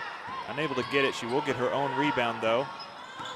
Guarded heavily by Booker now. But she shoots over Booker and adds 2 to her total.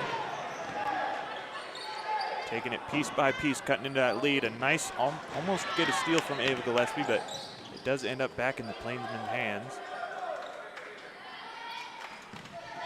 Number 5, Kaylee Fink with the ball.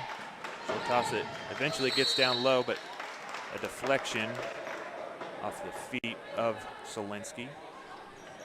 Not quite able to get it to Booker again. Instead, it'll go out to number 4, Carly Cryer, who shoot a wide open 3. Eventually, number 5, Kinsey Mildenberger, will get called for a foul.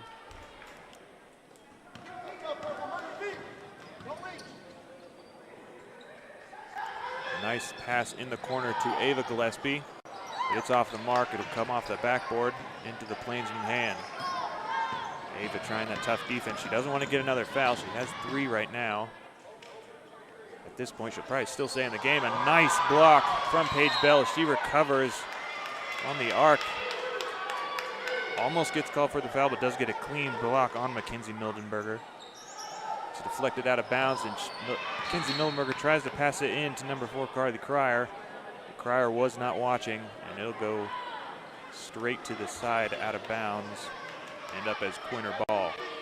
A good start for Quinter in this 4th quarter for defense, but they need to produce more on offense. Get it down to that free throw line like they have been, but this time it's covered. Bryn try to get the rebound, but the taller Booker steps in and takes it. Booker tries to get the pass, not called for the travel as she lost possession, able to get it eventually to the other side of the court. And again, gets it down low. Booker with a little Olay move, doesn't touch it, so that'll be off Quinter. Paige Bell will be subbed out for number 3, Kabri Kwasniewska. Trying to throw it in down low, but it's not a great pass, and instead Ava Gillespie will take it all the way. Won't even be covered until she reaches the paint. She'll pull it back out. Long pass to Kwasniewska, to her sister, and back to the free throw line, Solinsky just a little bit short on that one. She has been making those. That'll be a jump ball, and it'll stay with Quinter.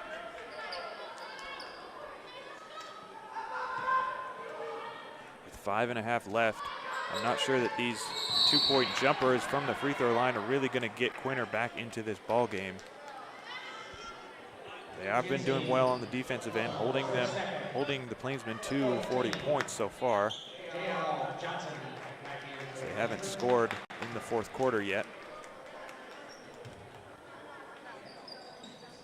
It's a large lead for Quinter to get back.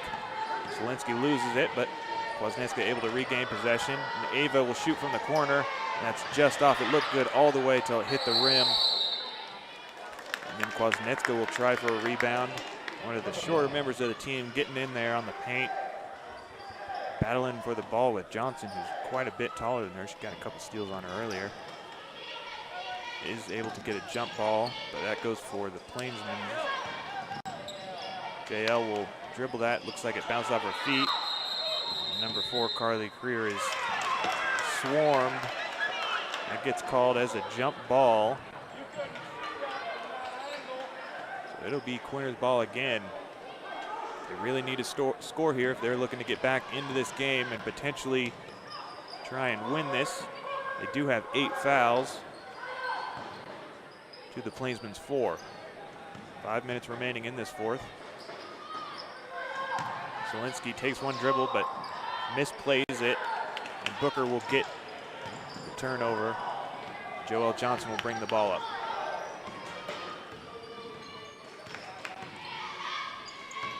Johnson over to the corner. Down low to Booker, who's double teamed. Instead of that shot, she'll get called for the offensive foul. She tried to clear some space, just completely knocked down the defender from Quinter. So that'll be number 3 from Booker. There was a whistle. Not sure currently what the call was.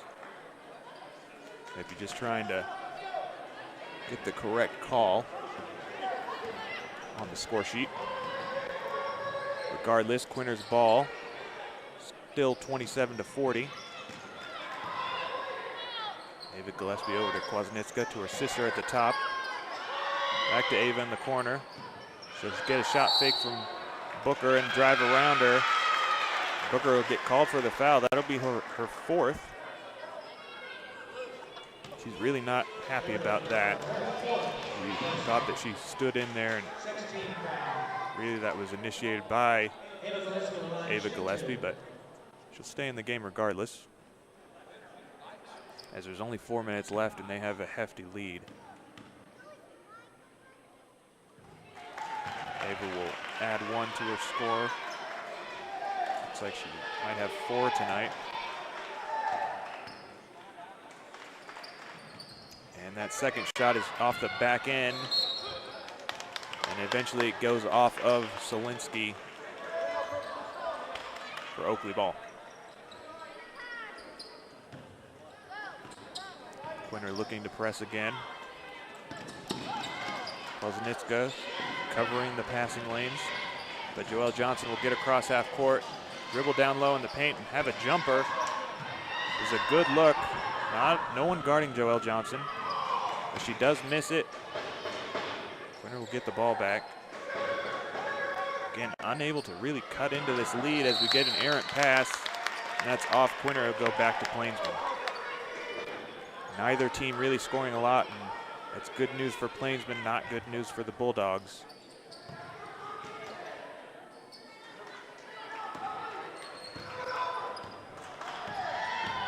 Zimmerman, head coach Zimmerman from the sideline directing traffic. Number 22, Daisha Allison, almost travels there. She mishandles the ball. On the trap, Quinter will get called here for a foul, I believe. Number 11. Nope, sorry, number 10, Ava Gillespie. That's her 5th. It hasn't been a great night for Ava Gillespie. She had those 3 fouls early, sat most of the game, and now just got her 5th foul. Did not score many points, and that's a huge loss, as Kennedy Worth is not playing tonight, and Ava Gillespie is their leading scorer, so to have little production from them, it really puts Quinter at odds with their usual style. Solinsky's been hitting those. She does miss that one. It just rims out. Booker, another rebound. She has plenty of those tonight. Still trying to get it down to Booker, who's double teamed, but instead she'll fight down low. Great post player. She'll just shoot it over Paige Bell. Add 2 more to Plainsman. That's the first time they've scored in the 4th. Bryn with an open shot from 3, and that's just long. Another rebound from Booker. I would not be surprised if Booker had a double-double at this point. She's had plenty of rebounds, and she's had definitely double-digit scoring. Solinsky will get the turnover there. Gives it to Bryn, who drives down low. Booker's not set, so she's able to get a nice 2-pointer. We will get a timeout from Quinter just as they're adding to their momentum. It'll be a full timeout from head coach Matt Havlis, as Quinter Bulldogs have cut the lead to 12 here in the 4th quarter. We'll be right back. Solinsky Land and Cattle Inc. of Park, Kansas proudly supports all Bulldog activities and Bulldog athletics. Kelly and Curtis are lifelong residents of Gove County and have farmed for over 30 years. They proudly run their family business. The Solinskys operate a small livestock feed yard while also growing wheat and corn. Keeping up with the best practices, they incorporate no-till farming in the operation to the greatest extent possible. Solinsky Land and Cattle would like to congratulate the Bulldogs on the tremendous accomplishments of this year and wish them the best of luck. Back here in Quinter, we'd like to thank some more sponsors. Equity Bank, Quinter Pit Stop, Gove County Medical Center, Kansas Land Bank, Family Market, Gove Community Bible Church, GG&T Cattle Company, and Man Farms, helping feed the Quinter Bulldogs and the world. I'd also like to mention that we're streaming here on YouTube. And if we get 1,000 subscribers, we can broadcast directly through YouTube and avoid using that third-party software. Last time I looked, we had, I believe, over 600 subscribers, so we're a little over halfway there to that 1,000 subscriber mark. It'd be really nice if you could subscribe as you're watching it right now. Really make it easier on us to broadcast these games.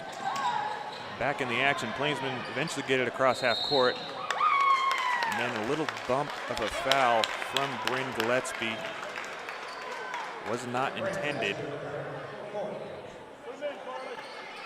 So that's the 10th team foul from Quinter, and that'll be 2 shots by number 4, Carly Cryer. And that's Bryn's 4th. Looks like she'll stay in the game as there's only 2 minutes left.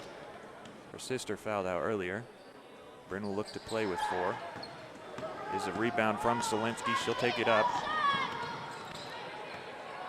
Johnson guards, but it goes to Kwasniewska.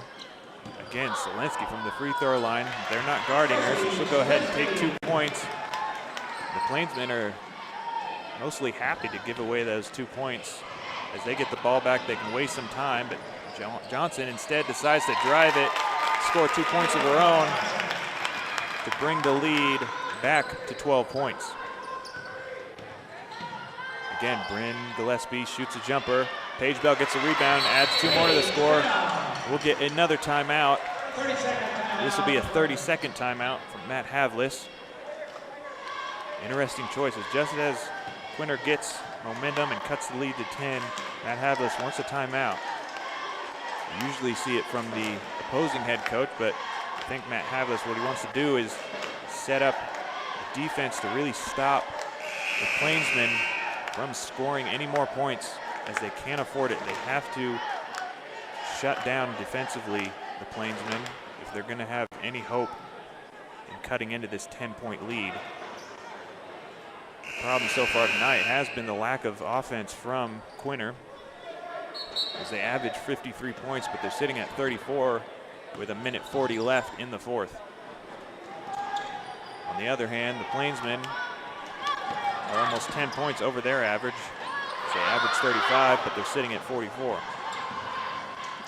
They almost get called for a 5-second there, but they will get the ball across. And now it's a timeout from head coach Mike Zimmerman. Looks like it'll be a full timeout. So with this 10-point lead, we'll go to a quick break and come back after this. Kaiser Angus supports the Bulldogs in their academic and athletic achievement. Kaiser Angus is owned and operated by Daryl and Frina Kaiser. They have served many ranchers in the area and farmed in Gove County since 1990. The Kaisers offer and sell registered Black Angus cattle. They also look forward to being your new seed stock source. Look for their annual production sale the first Thursday in April. More information can be found at kaiserangus.com. Kaiser Angus is proud to support the Bulldogs in this tough year and looks forward to many more accomplishments to come. Quinter with 10-point deficit for the Bulldogs. They really need to get a win here, as their schedule does not get any easier. The next game is Thursday, and that's at Golden Plains, who is undefeated on the season so far. They then head to Decatur, who's 12-5, and then end both the home and the season versus Trago. Here we'll be broadcasting that game. Trago is currently at 10-7, so a tough stretch to end the season for Quinter. They need to find wins where they can heading into Sub-State. As Booker just dribbles around the defense, adds 2 more to her total. She's been a dominant force down low on both ends for the Plainsmen. Quinter will try to get 2 points back. Instead, shoot that one over, but it looks like it was a foul that's been called on number 10 for the Plainsmen, Macy Lamb. This is ideal for Quinter if they want to get back into it. Clock stopped. Easy shots. Unfortunately, she does miss that first one.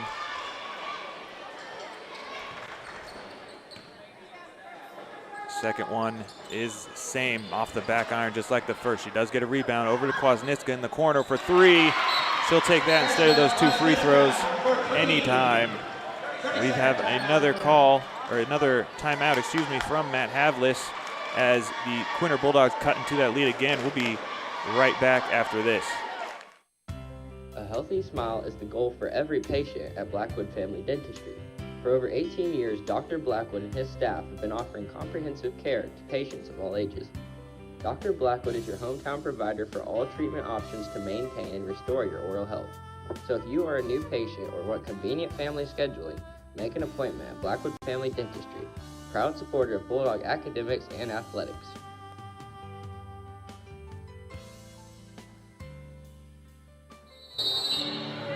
Back in Quinter, Bulldogs have just cut the lead to 9. Hasn't been that low in a while. Doing everything right. The only thing that's kind of against them is time, as there's 48 seconds left. Johnson will look to pull it out, maybe waste some more time.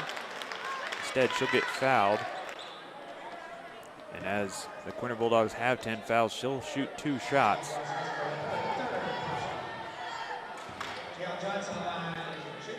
Johnson hasn't taken a lot of free throw shots, but she has made most of them. That one is off the front end of the iron. She scored most of her points through fast breaks. She had a couple of back-to-back steals earlier in the game. She'll make the second shot, bring the lead back up to 10. Quinter Bulldogs in desperate need of some scoring quick. There's 40 seconds left in the fourth, down by 10. Kwasniewska will go ahead and dribble, get a nice floater over Booker. It was a great shot selection, but unable to have it fall down. And in the scrum, we have a foul call. Refs are discussing it a little bit. The foul is on number 24, Johnson. That's her 4th foul. Gillespie will shoot the front end but miss it, and the Plainsmen will rebound. Johnson looking to get cross half court, dribble behind her back, eventually get there. Swarmed by the Kwasniewska sisters. Gets rid of it. Johnson has the ball again, half court, picks it up, gives it to number 4, Creer. Back to Johnson. They're just trying to waste time here. 7 seconds left. 4, 3, and this game is over as Oakley has won 47-37. The Plainsmen were able to take that early lead with some offense that they're not used to getting and able to limit Quinter that they are used to doing, as they have great defense. Quinter just not able to get that offense going. They eventually cut the lead down to 6, but it ended up going back to 10, and eventually to 12. They're just never able to cut into that lead from the strong defensive effort from the Plainsmen, as the Bulldogs will drop to 8 and 10, with the Plainsmen will go to 9 and 9.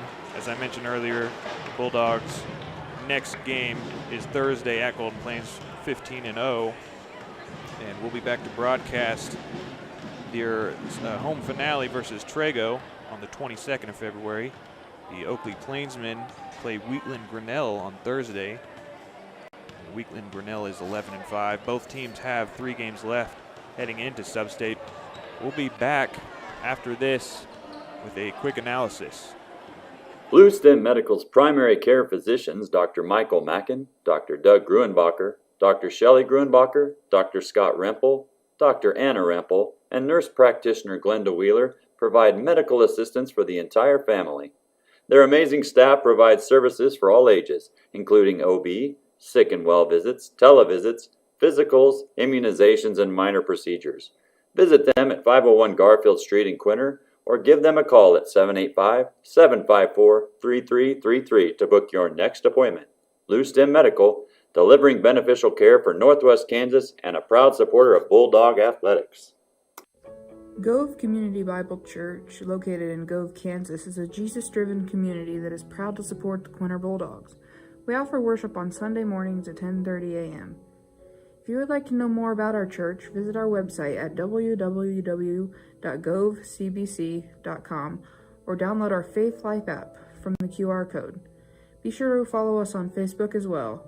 Good luck, Bulldogs.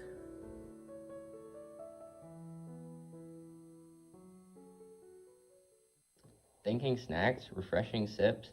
Quinter Pit Stop, just north of I-70 in Quinter, has this and more. From fuel to your favorite snacks, and not to mention daily lunch specials and fresh pizza, new owners Travis and Kristen Haldeman and their staff welcome you to their store 7 days a week from 6 a.m. to 9 p.m. and until 10 p.m. on Fridays and Saturdays. Stop in or call the Quinter Pit Stop at 785-754-3707. Proud supporters of Bulldog Athletic. Family Market in downtown Quinter is here to provide fuel for Bulldogs of all ages. Come in and check out our variety of fresh produce, the large selection from the meat department, or food from the deli section. Offering weekly specials, Family Market has your family covered. Shop local, where we provide friendly smiles, a warm welcome, and service you can't find elsewhere. Family Market, a locally owned grocery store, is a proud supporter of all things Bulldog and Bulldog Athletics. Back in Quinter, Kansas, as Quinter Bulldogs fall to the Oakley Plainsmen, score of 37-47. I think the Oakley Plainsmen held out their end of the bargain on this contrast of styles. Their defense, they averaged, allowing the opponent 37.9 points, and Quinter only got 37 points, so they were right on track. Were the Oakley Plainsmen. Quinter Bulldogs were unable to break through that defense and get anywhere near their scoring average. So it was a tough first quarter as they were outscored by 6 and really never got back closer than that. They did make it a little bit closer in the fourth quarter, scoring 12 to the Plainsmen 7, but it just wasn't enough as they only cut the lead back down to 10. As the Oakley Plainsmen will break their 2-game lose streak, and Quinter Bulldogs will now go on a 3-game losing streak. Again, a tough road trip coming up as they face 15-0 Golden Plains and 12-5 Decatur Community before heading home to Trego at 10-7. Next up, we have the Quinter Bulldogs boys, who will face the 5-11 Oakley Plainsmen. We'll be right back for that game in about 12 and a half minutes. Shane Mann is your new local AgriGold agent. For over 80 years, AgriGold has delivered quality corn and soybean seed to growers with unmatched genetic innovation and performance. As a local farmer and producer, Shane knows what it takes to make a farm successful. Mann Farm offers first-hand knowledge of the best product lines for the area with on-farm trials and direct shipping. For additional information, call Shane at 785-299-0510. Mann Farms, proud supporters of the Bulldogs. Thinking snacks, refreshing sips? Quinter Pit Stop just north of I-70 in Quinter has this and more. From fuel to your favorite snacks, and not to mention daily lunch specials and fresh pizza, new owners Travis and Kristen Haldeman and their staff welcome you to their store 7 days a week from 6 a.m. to 9 p.m. and until 10 p.m. on Fridays and Saturdays. Stop in or call the Quinter Pit Stop at 785-754-3707. Proud supporters of Bulldog Athletic. Family Market in downtown Quinter is here to provide fuel for Bulldogs of all ages. Come in and check out our variety of fresh produce, the large selection from the meat department, or food from the deli section. Offering weekly specials, Family Market has your family covered. Shop local, where we provide friendly smiles, a warm welcome, and service you can't find elsewhere. Family Market, a locally owned grocery store, is a proud supporter of all things Bulldog and Bulldog Athletics. Hello, I'm Levi Gibbs, Western Kansas Regional President for Equity Bank. And I'm Chad Churchwell, commercial lender, Quinter, Kansas. Equity means more. More response, More attention. more expertise. We are proud to support the communities in which we live and serve. And we are proud to support all of the Quinter athletic teams, and we wish you the best of luck. Stop by and see us for all your banking needs. Go Bulldogs! Kansas Land Bank is a locally owned community bank supporting community and school events. They are a full-service bank offering everything from ag loans to personal savings and checking accounts. Kansas Land Bank has a friendly staff that provides that personal touch. As one of the few locally owned community banks left in Western Kansas, they strive to serve the needs of the people in our area. Kansas Land Bank remains a proud supporter of all Bulldog activities. Solinsky Land and Cattle Inc. of Park, Kansas proudly supports all Bulldog activities and Bulldog athletics.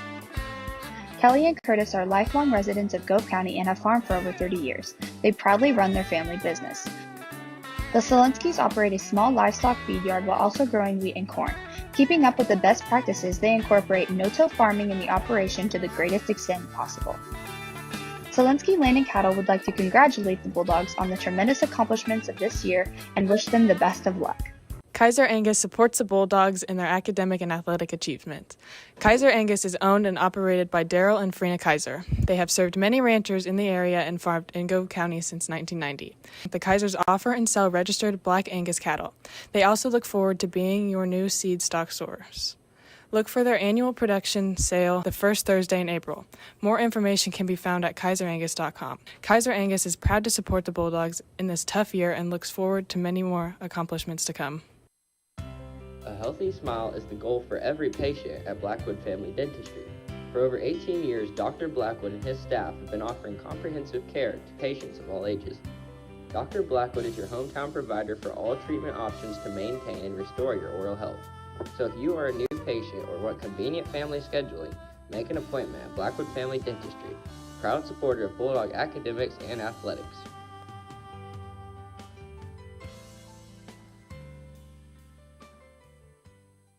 Blue Stem Medical's primary care physicians, Dr. Michael Mackin, Dr. Doug Gruenbacher, Dr. Shelley Gruenbacher, Dr. Scott Rempel, Dr. Anna Rempel, and nurse practitioner Glenda Wheeler provide medical assistance for the entire family.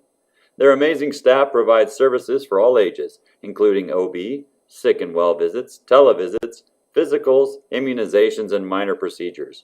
Visit them at 501 Garfield Street in Quinter, or give them a call at 785-754-3333 to book your next appointment. Blue Stem Medical, delivering beneficial care for Northwest Kansas and a proud supporter of Bulldog athletics. Gove Community Bible Church, located in Gove, Kansas, is a Jesus-driven community that is proud to support the Quinter Bulldogs. We offer worship on Sunday mornings at 10:30 a.m. If you would like to know more about our church, visit our website at www.govecbc.com or download our Faith Life app from the QR code. Be sure to follow us on Facebook as well. Good luck, Bulldogs.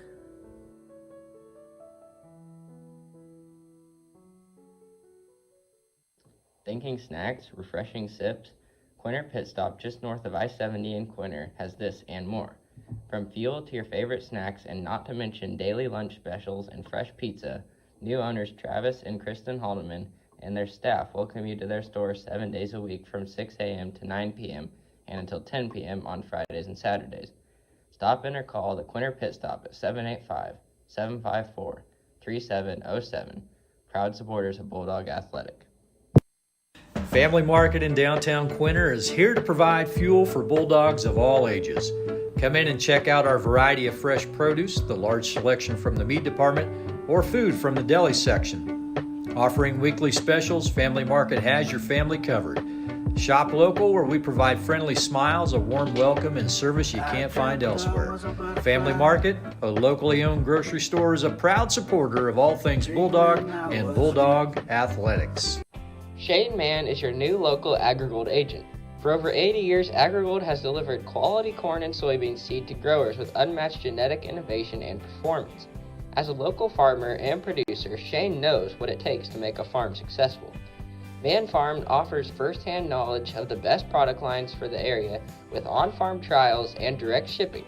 For additional information, call Shane at 785-299-0510. Mann Farms, proud supporters of the Bulldogs. Thinking snacks, refreshing sips, Quinter Pit Stop just north of I-70 in Quinter has this and more. From fuel to your favorite snacks and not to mention daily lunch specials and fresh pizza, new owners Travis and Kristen Haldeman and their staff welcome you to their store 7 days a week from 6 a.m. to 9 p.m. and until 10 p.m. on Fridays and Saturdays. Stop in or call the Quinter Pit Stop at 785-754-3707. Proud supporters of Bulldog Athletic. Family Market in downtown Quinter is here to provide fuel for Bulldogs of all ages. Come in and check out our variety of fresh produce, the large selection from the meat department, or food from the deli section. Offering weekly specials, Family Market has your family covered. Shop local, where we provide friendly smiles, a warm welcome, and service you can't find elsewhere. Family Market, a locally owned grocery store, is a proud supporter of all things Bulldog and Bulldog athletics. Hello, I'm Levi Gibbs, Western Kansas Regional President for Equity Bank. And I'm Chad Churchwell, commercial lender, Quinter, Kansas. Equity means more. More response, More attention. more expertise. We are proud to support the communities in which we live and serve. And we are proud to support all of the Quinter athletic teams and we wish you the best of luck. Stop by and see us for all your banking needs. Go Bulldogs! Kansas Land Bank is a locally owned community bank supporting community and school events. They are a full-service bank offering everything from ag loans to personal savings and checking accounts. Kansas Land Bank has a friendly staff that provides that personal touch. As one of the few locally owned community banks left in Western Kansas, they strive to serve the needs of the people in our area. Kansas Land Bank remains a proud supporter of all Bulldog activities. Solinsky Land and Cattle Inc. of Park, Kansas proudly supports all Bulldog activities and Bulldog athletics. Kelly and Curtis are lifelong residents of Gove County and have farmed for over 30 years. They proudly run their family business. The Solinskys operate a small livestock feed yard while also growing wheat and corn. Keeping up with the best practices, they incorporate no-till farming in the operation to the greatest extent possible. Solinsky Land and Cattle would like to congratulate the Bulldogs on the tremendous accomplishments of this year and wish them the best of luck. Kaiser Angus supports the Bulldogs in their academic and athletic achievement.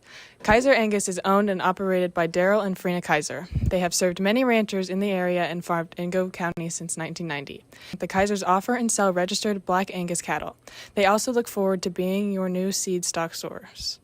Look for their annual production sale the first Thursday in April.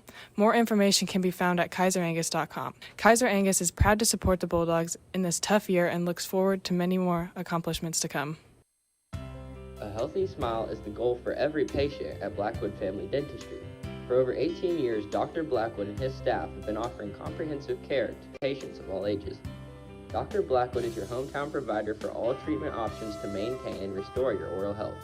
So if you are a new patient or want convenient family scheduling, make an appointment at Blackwood Family Dentistry, proud supporter of Bulldog academics and athletics.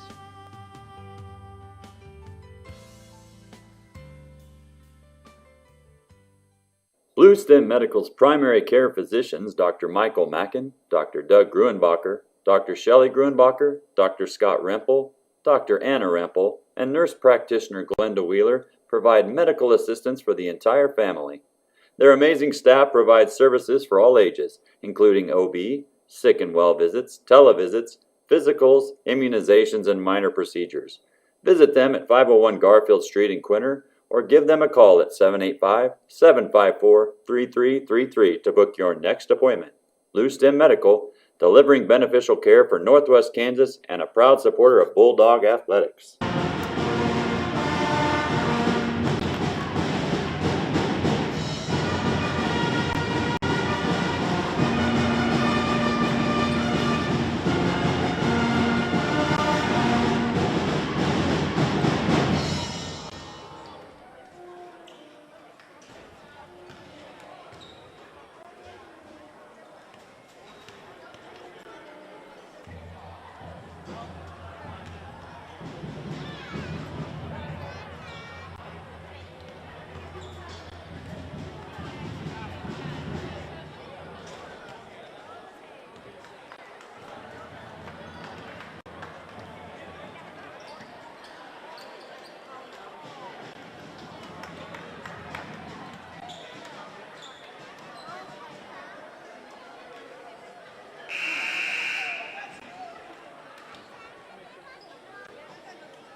Good evening, Quinter, Kansas, and welcome to the Doghouse of the Quinter Bulldogs. Hello, everyone, and welcome back to Quinter, Kansas.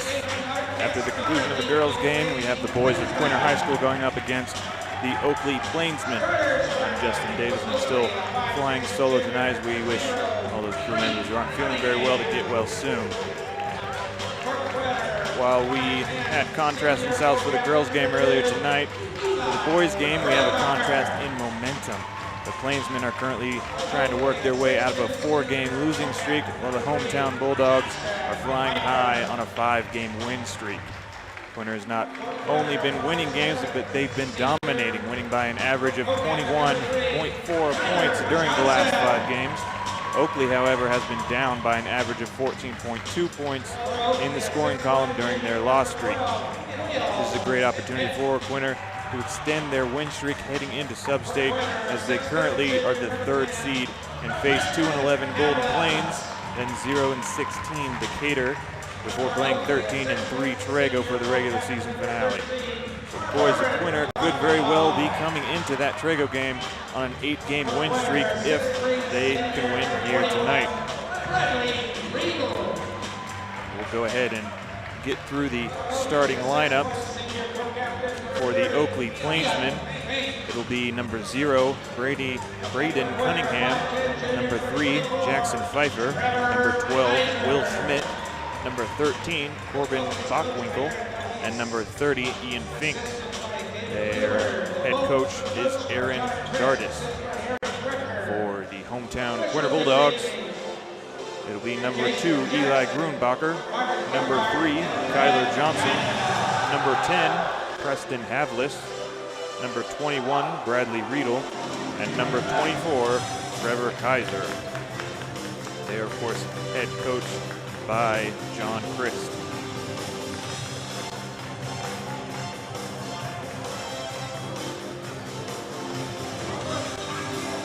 Just getting started here for tip-off.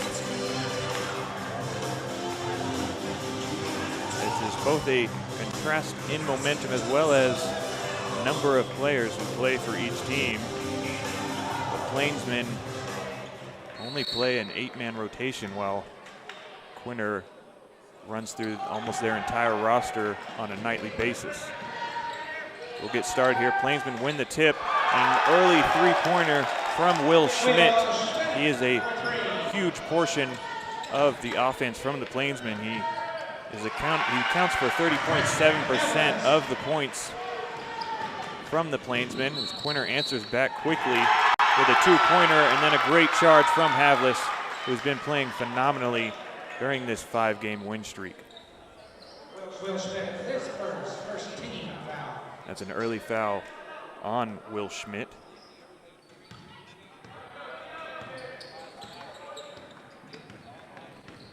Riedel will bring the ball up. Tries to get it over in the corner to Johnson, but ends up traveling. So that'll be a turnover. Quinter will look to press, slow down this offense. Schmidt will get the ball, trying to get across half court. He'll throw a long pass to number 30 in Fink, and tries to get it down low, but it's stolen by Quinter. Havlis brings it back, drives all the way down to get fouled by number 3, Jackson Pfeiffer. Almost got the and one, but he was a little off the mark. The foul did occur during the shot, so he'll take 2.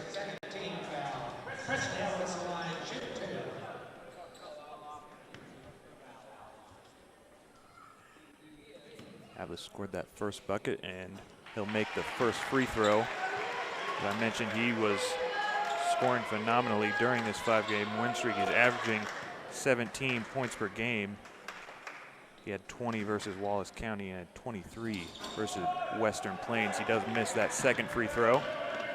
Schmidt will get the rebound, give it over to number 3, Jackson Pfeiffer. Does a great spin move to get it up on the back of the basket.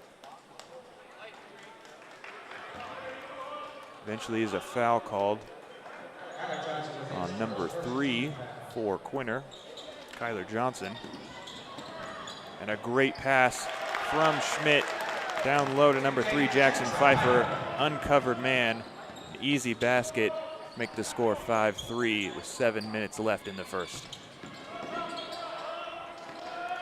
Kaiser will try and get it back out. It does get taken away. Tries to get it to Schmidt, but taken from Riedel. And on a pass to Eli Grunbacher, there is a foul. That foul will be on Oakley.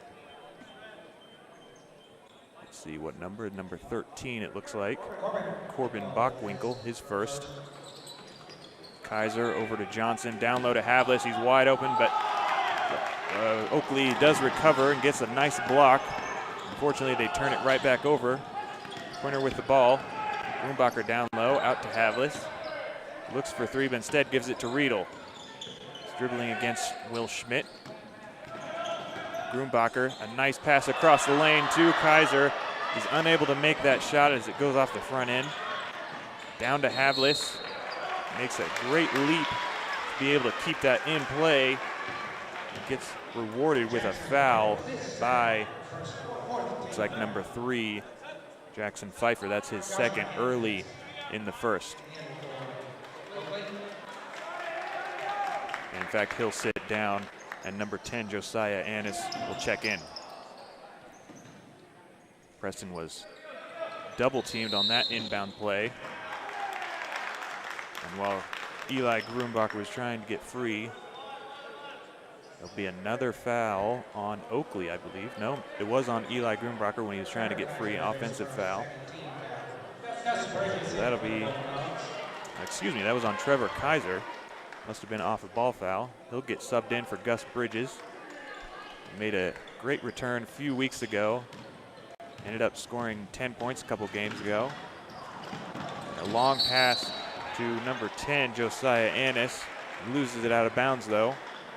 It's a bit disjointed after that first three from Will Schmidt on the Oakley side. Quinter's held the ball for most of it other than that possession. Grunbacher tries to get it to Riedel, but he's double covered. Does end up in Johnson's hand, eventually back to Riedel. Preston tries to get it, but it's a nice defensive effort from the Plainsmen. Schmidt tries to get away from Grunbacher. He does.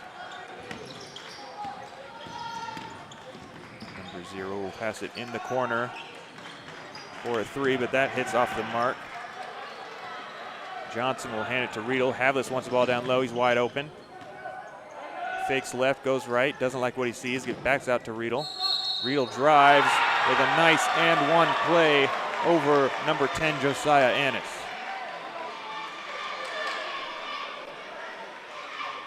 That's Riedel's first points here tonight.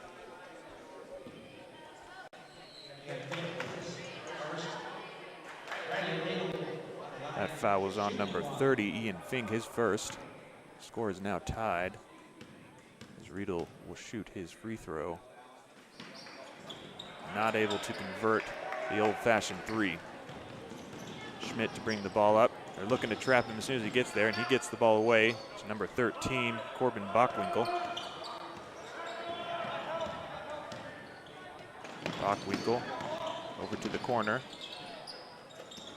to number 0, Cunningham. Now Schmidt, the free throw line, tries to get it to Annis. But there's just too many Quinter Bulldogs in the way. Bradley Riedel will go coast to coast and then gives it to Havlis at the last second. He's able to make a great two-point shot to give Quinter Bulldogs the first lead of the night. Head coach Aaron Dardis will take a timeout for Oakley. It looks like it's going to be a full timeout, so we'll go ahead and take a break as Quinter has just taken the lead 7-5. Gove Community Bible Church, located in Gove, Kansas, is a Jesus-driven community that is proud to support the Quinter Bulldogs. We offer worship on Sunday mornings at 10:30 a.m. If you would like to know more about our church, visit our website at www.govecbc.com or download our Faith Life app from the QR code. Be sure to follow us on Facebook as well. Good luck, Bulldogs.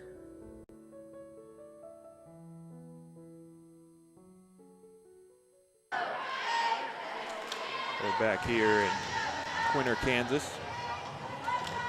Head coach Aaron Dardis called a timeout as Quinter was gaining momentum and they've just taken the lead 7-5.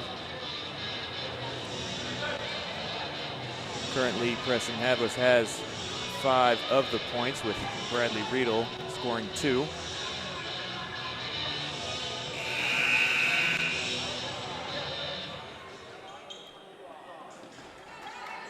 Oakley to throw in. Quinter again looking to press. Schmidt gets the ball. He'll hand it over to Cunningham.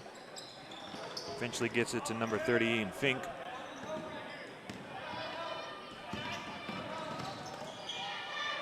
Nice dribble pass here. Eventually breaks down though. Schmidt will take a shot from the free throw elbow. Not able to hit it though, so Quinter will regain possession. Over to Havlis, who's doubled for a second, but then they fade off of him. Havlis wants the ball again. He's wide open in the corner. He'll get by his man, but eventually gets stopped with help defense in the post. Riedel is covered down low. Havlis again in the corner, wide open. He'll shoot the three. It's off the front end. Gus Bridges will get a nice rebound over number 10, Ennis, and put it back for two more for Quinter Bulldogs. Gus Bridges tries to dive for that one and just misses as he falls to the ground. That's going to be a foul on Gus Bridges, as he was not able to get the steal, his first foul. Score 9-5. Cunningham will get the ball.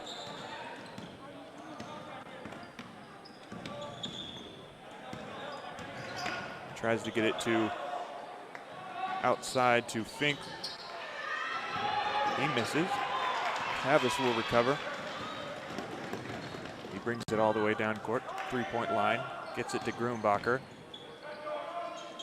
Again, Havlis in the corner. Everyone's out on the arc except Riedel, who's in the paint. He loses that pass. And a great recovery from number 13, Bockwinkel, able to get the ball up to Cunningham. A long pass. Long pass to Oakley, who gets it deflected out of bounds, and it'll go to Quinter. Looks like number 1, Zane Beckner checked in, as well as 32, Avery Briggs.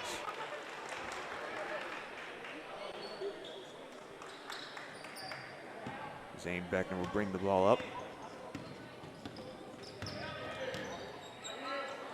Tries to get it to Grunbacher, but it's easily stolen, but then lost possession as Grunbacher is able to tap it out of his hands. Schmidt trying to get a steal for himself. Briggs, nice shot fake and drive. It's tipped and unable to get the ball to a teammate, so it'll instead go to Schmidt. Schmidt drives and then passes over the head to Ennis, but he loses it. Havlis will look down low. Instead gives it to Beckner, who is called for a travel on the corner 3.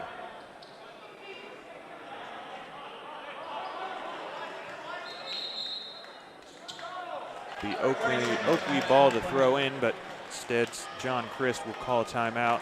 It'll be a 30-second timeout, so we'll stay here.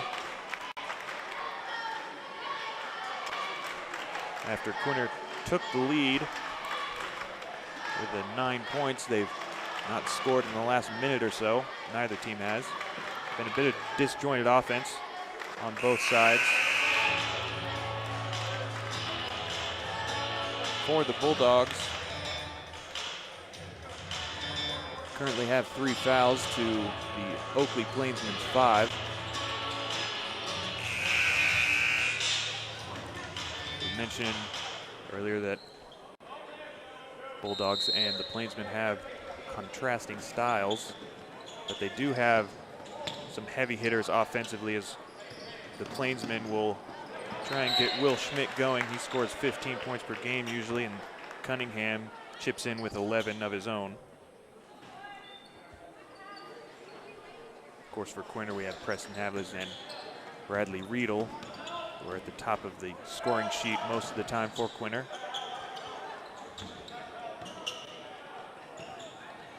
Schmidt has it at the corner. Grunbacher guarding to Cunningham for 3. It's off the front end. Gus Bridges will get the rebound.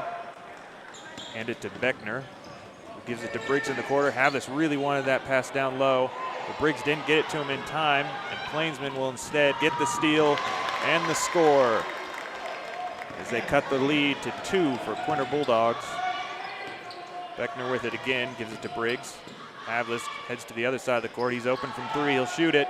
And that's 3 points for Havlis to extend the lead 12-7.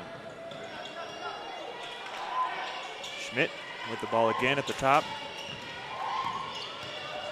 We'll hand it over to Cunningham, who sees a wide open lane. He gives it off at the last second to Annis, who lays it in, cut the lead back, down 12-9. Again, Havlis in the corner, but really not getting out there in time. Instead, he gives it off this time to Gus Bridges, and Bridges will be fouled. A nice play by Havlis, trying to get his teammates started, as he himself currently has 8 of the 12 points for the Bulldogs.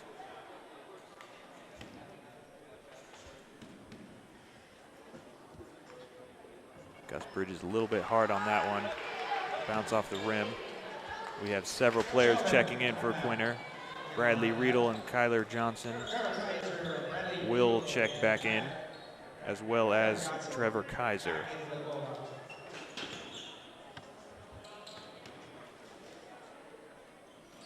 Second shot from Gus Bridges is also off the mark. Plainsman will try and get across it. It's full court man from Quinter, not quite the press, but something to slow down the team as we have 50 seconds left in the first. Gets it over to number 13, Bockwinkel, who gives it down to Cunningham.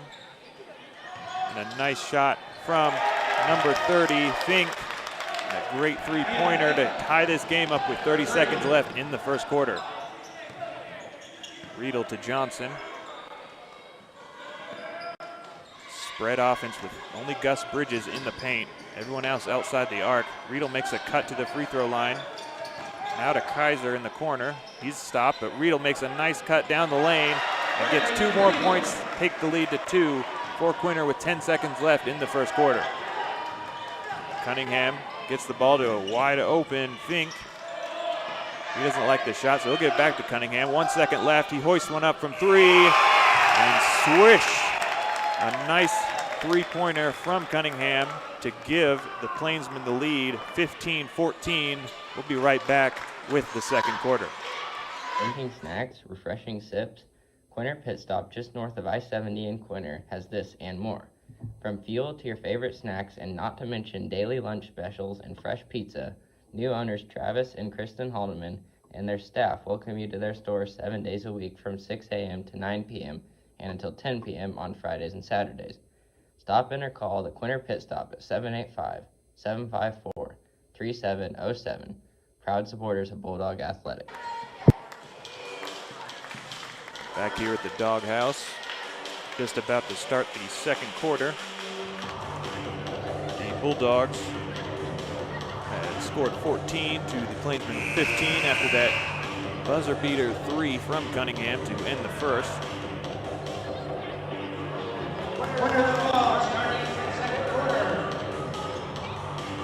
Quinter Bulldogs have to deal with a bit of height from the Plainsmen, as the 8-man rotation of Oakley are all over 6 foot except for Cunningham, who's 5'10". While on the Quinter side, there's only 4 players over 6 foot. That's Polifka, who is out, Riedel, Bridges, and Havlis. So they do have a couple of 6-footers, Quinter does, but overall, Oakley is quite a bit taller, so they'll have to deal with that all night. Riedel tries to drive to the right side, and it is deflected out of bounds by Bockwinkel.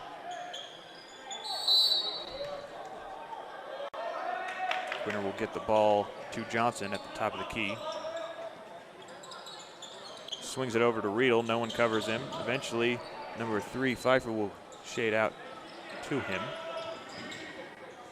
Riedel looks to dribble fake, but instead passes it to Kinderconnect. He'll get it eventually to Riedel in the corner, who will drive. Looks for Havlis, but instead gets to Johnson. Havlis in the corner again. Three-pointer that's just off the mark at the back iron. Number 3, Pfeiffer, will take a fast break. It looks like it might have been fouled, lose possession, regathered it, and then a nice shot under duress from Pfeiffer, as Johnson was all over him down low. number 24, Kaiser. And Riedel down in the lane. Nice jumper, unable to make that one fall. And Havlis looks like will be called with a foul.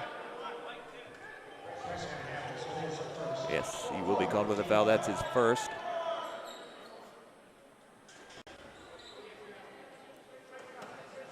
Now Quinter back in the press, going away from the full court man that they were in a minute ago. Schmidt gets the ball, easily breaks the press. Eventually gets it back. Riedel covering.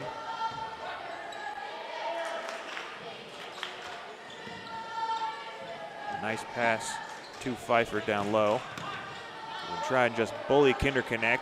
Ends up with a fadeaway shot, but it falls wide to the Quinter Bulldogs. Kyler Johnson with an open three. He decides better. Passes it to Riedel. Kaiser was open down low, had his man sealed off. Riedel again, he'll shoot a three from dead on center.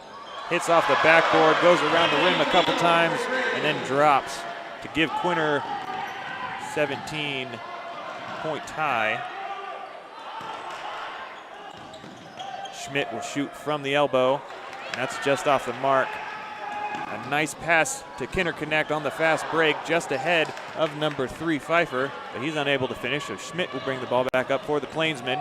He drives down low, and that looked like a clean block from Riedel, but he might have got a bit of the body, which we'll see who the foul is on. There's 2 players, and it is on Riedel. So he got a bit of a body on that block. And now Kyler Johnson will be subbed out for Eli Grunbacher. And for the Plainsmen, Fink will go ahead and sit on the bench for a little bit. Cunningham at the three-point line, guarded by Kaiser. Handed over to Pfeiffer. He shoots a three, and that's in to give a three-point lead to Oakley. Grunbacher goes ahead, says if you can do it, I can do it better. Unfortunately, that one rims out.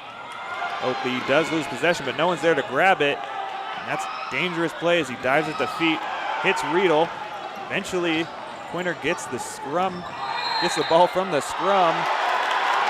Great sequence of play, really back and forth. Eventually, number 2, Eli Grunbacher, will be called for the charge.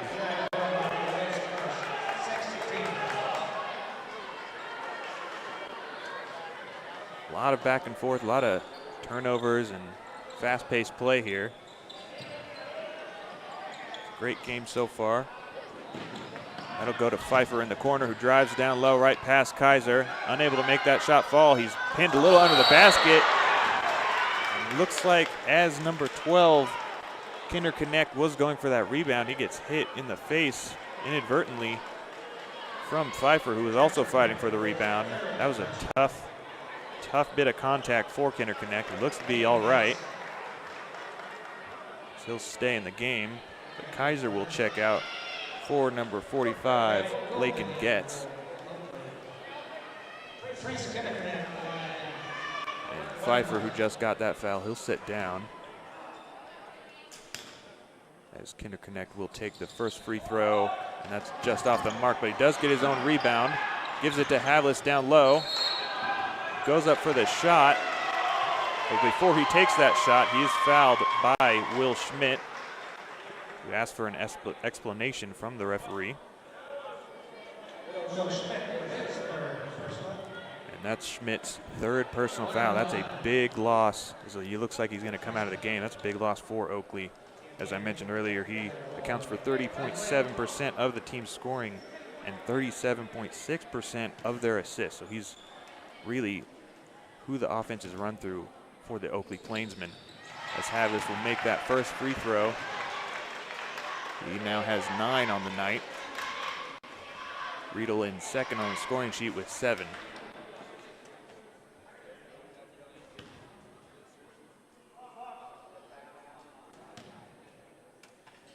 Havlis will make it 10 points for him to cut the lead to 1 point. Again, Quinter in this press, trying to slow down the offense of Oakley as well as get some turnovers and work momentum on their offensive end. Cunningham will get a wide open 3 shot, but it bounces out of the bucket. Looks like we have a foul on White, number 10. That'll be Havlis' second. And Fink will go ahead and shoot 2.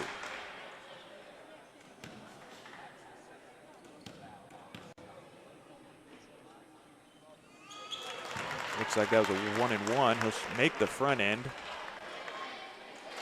Quinter has 8 fouls on the Plainsmen.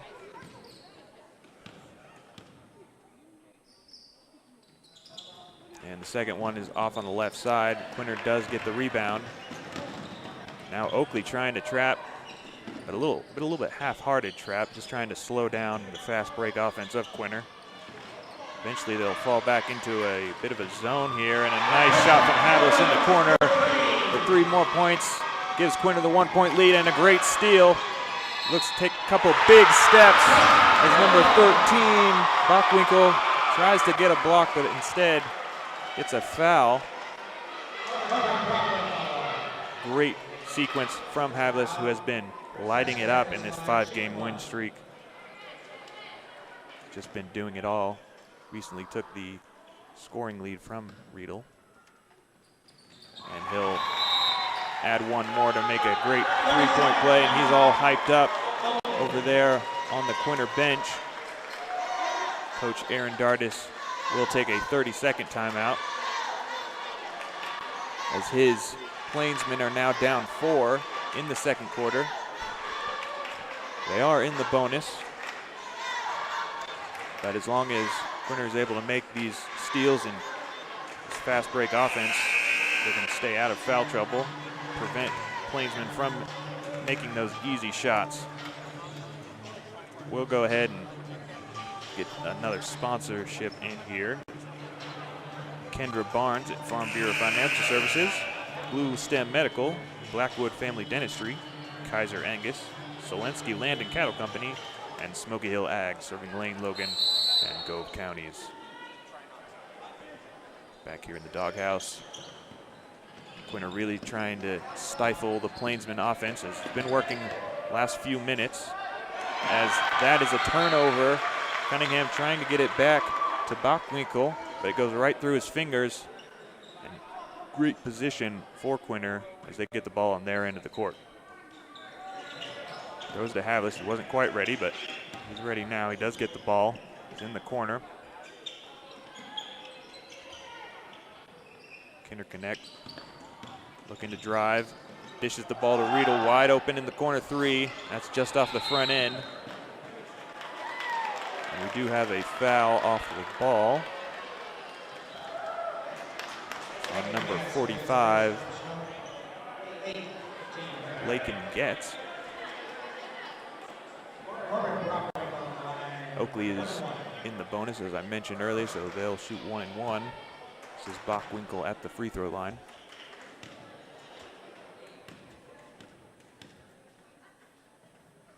And he makes the front end of the 1-and-1, cut the lead to 3. 3:50 left in the second quarter.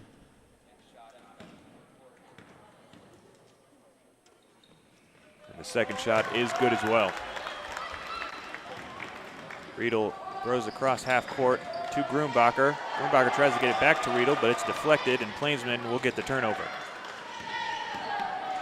Bockwinkel over to 34, Zur.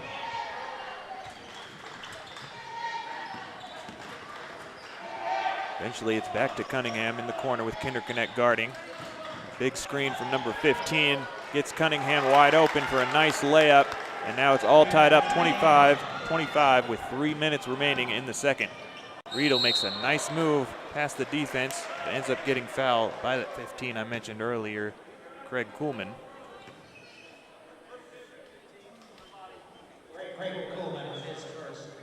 Riedel will head to the line.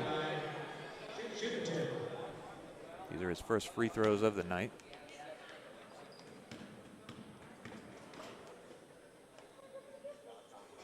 First one was quite short. It just hit the front end of that rim. Lakin Getz will check out for Gus Bridges. Gives Quinter Bulldogs a bit more height.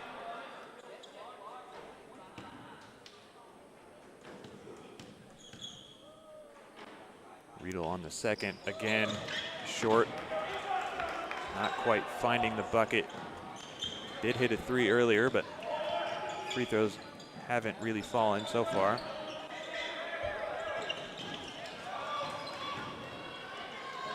Plainsman really dribbling into that corner, trying a cross-court pass. Quinter Connect just saves it from out of bounds and dishes it to Riedel at the last second down low. A great pass to make great 2 points. Give Bulldogs the lead. This is a great, hotly contested game. Gus Bridges tries to steal that one, but it's just grabbed by 34 Zur. And then a pass out of bounds that's deflected from the Bulldogs will leave it Oakley ball.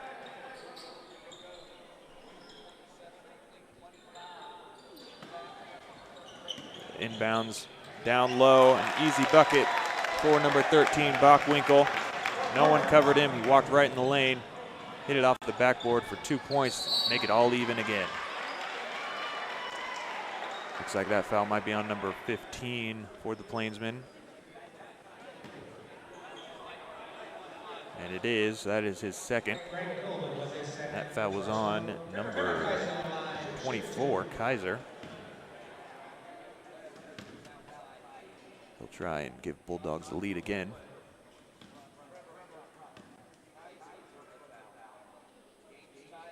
And that first shot is short, just like Riedel's were. It's a high arcing shot. Didn't quite make it. A look to correct. Put some points on the board here. Try and break this deadlock. That one's a little better, and it hits off the front end, but this time it goes back towards the basket and in. Cunningham tries to get it back to Bockwinkel. It's deflected off Riedel's foot. We'll do this again.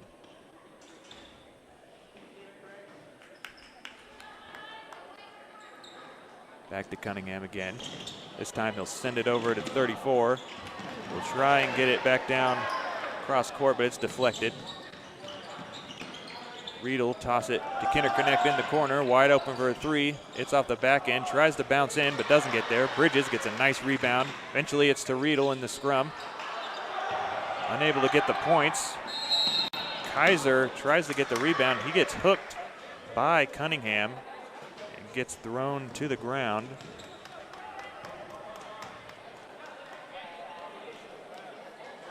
Actually, it looks like that was against Quinter.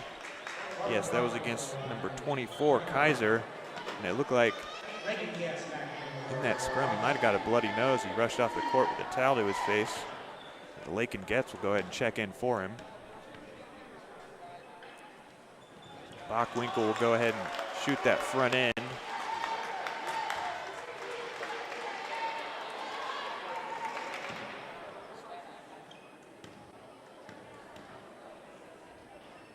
He makes both free throws to propel Oakley to a 1-point lead with 2 minutes left in the second. Very close game, back and forth. Quinter will get turnover there to the Plainsmen, Gus Bridges eventually with the ball, but he just loses it. Trying to look for someone to pass the ball to. He'll tap his chest, he knows that one's on him. Zane Beckner will check in for Quinter Connect. He'll guard Cunningham on the throw in. As Eli Grumbacher will check in for Gus Bridges, giving up a little bit of height here for speed, most likely, in ball handling. Really want to push that fast break offense. Cunningham does get a running pass. He dives for it on the floor, tries to get it, but as he's sliding and turning on the floor, that is called as a travel. So that'll be a turnover, Quinter ball. Down 1 with 1:45 left in the second.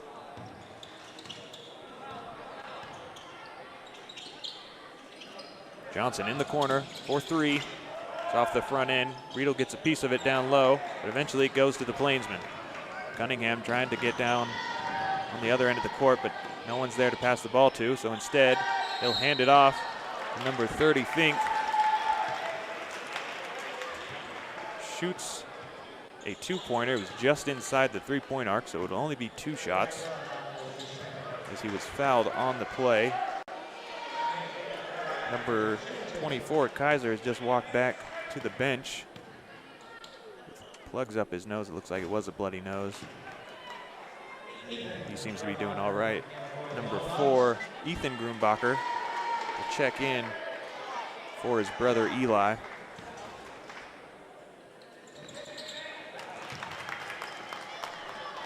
And Fink will go ahead and sink that second shot, give a 2-point lead. And we have an offensive foul on Getz, trying to seal off his man.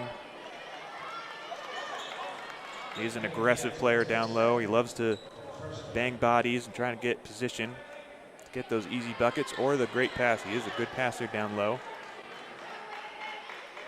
And Riedel loves to cut down once Getz gets the ball in the post to get a nice assist. Getz will check out now for Gus Bridges. Hasn't been going great for Getz. He checked in twice and got a foul on one play, and I believe he had a foul earlier. Plainsman a little disjointed trying to get there, but 15 is left wide open down low, and he's able to get that just before Riedel comes in, trying to get the block. A great play by Kuhlman. And there's Zane Beckner with a wide open 3 in the corner. This game is just back and forth, back and forth. There's a turnover. Oh, almost a turnover from the Plainsman, but it's saved down to Kuhlman, who can't quite finish. 46 seconds left. Bulldogs down 1. Zane Beckner again, same spot. Different result. It is just bounced off the baseline after its touch from Oakley number 30, Fink. Can't quite handle it. So Grumbacher will throw in. Looks like Johnson's there in the corner. It's a little high, but he grabs it. Beckner to Grumbacher, back to Beckner. A little bit higher on the three-point line. This time it is the same result. 3 points to give a 2-point lead to the Bulldogs with 26 seconds left in the second. Plainsman trying to change that. They get it down to Kuhlman. Does a nice shot fake to get Beckner up in the air. Eventually he'll get the foul from number 1, Beckner, as he sails past him. That is Beckner's first. Both teams have 10 fouls, so he's in the double bonus. Kuhlman will shoot 2. There's the first, a great looking shot. Very little movement, very little additional movement in the shot.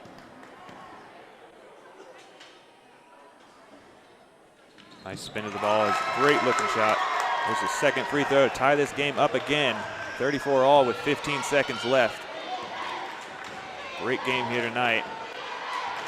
The Bulldogs are looking to continue their winning streak, and the Plainsmen are looking to end their loss streak.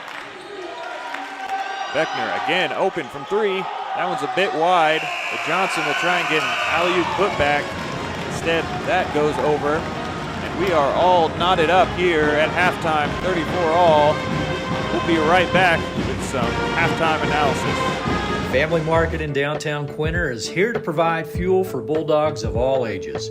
Come in and check out our variety of fresh produce, the large selection from the meat department, or food from the deli section. Offering weekly specials, Family Market has your family covered. Shop local, where we provide friendly smiles, a warm welcome, and service you can't find elsewhere. Family Market, a locally owned grocery store, is a proud supporter of all things Bulldog and Bulldog athletics. Shane Mann is your new local AgriGold agent. For over 80 years, AgriGold has delivered quality corn and soybean seed to growers with unmatched genetic innovation and performance. As a local farmer and producer, Shane knows what it takes to make a farm successful. Mann Farm offers first-hand knowledge of the best product lines for the area with on-farm trials and direct shipping. For additional information, call Shane at 785-299-0510. Mann Farms, proud supporters of the Bulldogs. Thinking snacks, refreshing sips? Quinter Pit Stop just north of I-70 in Quinter has this and more. From fuel to your favorite snacks, and not to mention daily lunch specials and fresh pizza, new owners Travis and Kristen Haldeman and their staff welcome you to their store 7 days a week from 6 a.m. to 9 p.m. and until 10 p.m. on Fridays and Saturdays. Stop in or call the Quinter Pit Stop at 785-754-3707. Proud supporters of Bulldog Athletic. Family Market in downtown Quinter is here to provide fuel for Bulldogs of all ages. Come in and check out our variety of fresh produce, the large selection from the meat department, or food from the deli section. Offering weekly specials, Family Market has your family covered. Shop local, where we provide friendly smiles, a warm welcome, and service you can't find elsewhere. Family Market, a locally owned grocery store, is a proud supporter of all things Bulldog and Bulldog Athletics. Hello, I'm Levi Gibbs, Western Kansas Regional President for Equity Bank. And I'm Chad Churchwell, commercial lender, Quinter, Kansas. Equity means more. More response, More attention. more expertise. We are proud to support the communities in which we live and serve. And we are proud to support all of the Quinter athletic teams, and we wish you the best of luck. Stop by and see us for all your banking needs. Go Bulldogs! Kansas Land Bank is a locally owned community bank supporting community and school events. They are a full-service bank offering everything from ag loans to personal savings and checking accounts. Kansas Land Bank has a friendly staff that provides that personal touch. As one of the few locally owned community banks left in Western Kansas, they strive to serve the needs of the people in our area. Kansas Land Bank remains a proud supporter of all Bulldog activities. Solinsky Land and Cattle Inc. of Park, Kansas proudly supports all Bulldog activities and Bulldog athletics. Kelly and Curtis are lifelong residents of Gove County and have farmed for over 30 years. They proudly run their family business. The Solinskys operate a small livestock feed yard while also growing wheat and corn. Keeping up with the best practices, they incorporate no-till farming in the operation to the greatest extent possible. Solinsky Land and Cattle would like to congratulate the Bulldogs on the tremendous accomplishments of this year and wish them the best of luck. Kaiser Angus supports the Bulldogs in their academic and athletic achievement. Kaiser Angus is owned and operated by Daryl and Frina Kaiser. They have served many ranchers in the area and farmed in Gove County since 1990. The Kaisers offer and sell registered Black Angus cattle. They also look forward to being your new seed stock source. Look for their annual production sale the first Thursday in April. More information can be found at kaiserangus.com. Kaiser Angus is proud to support the Bulldogs in this tough year and looks forward to many more accomplishments to come. A healthy smile is the goal for every patient at Blackwood Family Dentistry. For over 18 years, Dr. Blackwood and his staff have been offering comprehensive care to patients of all ages. Dr. Blackwood is your hometown provider for all treatment options to maintain and restore your oral health. So if you are a new patient or want convenient family scheduling, make an appointment at Blackwood Family Dentistry, proud supporter of Bulldog academics and athletics.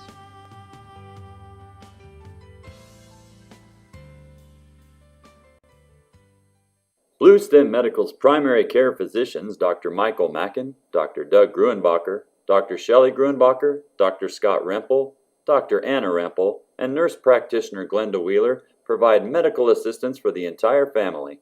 Their amazing staff provides services for all ages, including OB, sick and well visits, televisits, physicals, immunizations, and minor procedures. Visit them at 501 Garfield Street in Quinter, or give them a call at 785-754-3333 to book your next appointment. Blue Stem Medical, delivering beneficial care for Northwest Kansas and a proud supporter of Bulldog Athletics. Back here in Quinter, Kansas, we are all tied up 34-34. 5 minutes left at halftime. It has been a great game. Back and forth from both teams. Quinter really playing their usual game as they're sitting at 34 points. It's been a bit of a surprise from the Plainsmen, as on their 4-game losing streak, they have suffered a margin of 14 points. So they've really been playing up to the competition here tonight, trying to keep pace, and they have been successfully with Quinter. Again, we both sit at 34 points. It's been a great offensive effort from the Plainsmen. They've been finding it in different places. They usually get most of their points from Will Schmidt, but They've been sprinting it around a bit more this game, as looks like Fink is their leading scorer with 7. Bockwinkel throws in 6. Kuhlman with 4, as well as Schmidt, who's usually their leading scorer, has 3. We also have Cunningham with 5, so they've been spreading it around quite a bit. On the Quinter side, Havlis again leads with 16 points. He's continuing that trend. Riedel in second with 9. Again, this is exactly what they've been doing it during this 5-game win streak. Kaiser adds 1 in there, and Gus Bridges with 2. Beckner with 6. So a bit different from Quinter, as they usually spread it around even more than that. Havlis doing what he does, scoring in double figures. Some of the bench players will have to step up if they want to take this lead, and they'll have to try and limit the Plainsmen in the second half, as they limited Schmidt, but they've been tossing the ball around and finding different players that have been scoring. So it'll be an interesting second half to see how these different styles can really combine and see who wins out, as we are again all tied up. 34-34. It's been a great game. We'll look to see you in the second half in about 2.5 minutes coming up after this. Gove Community Bible Church, located in Gove, Kansas, is a Jesus-driven community that is proud to support the Quinter Bulldogs. We offer worship on Sunday mornings at 10:30 a.m. If you would like to know more about our church, visit our website at www.govecbc.com or download our Faith Life app from the QR code. Be sure to follow us on Facebook as well. Good luck, Bulldogs.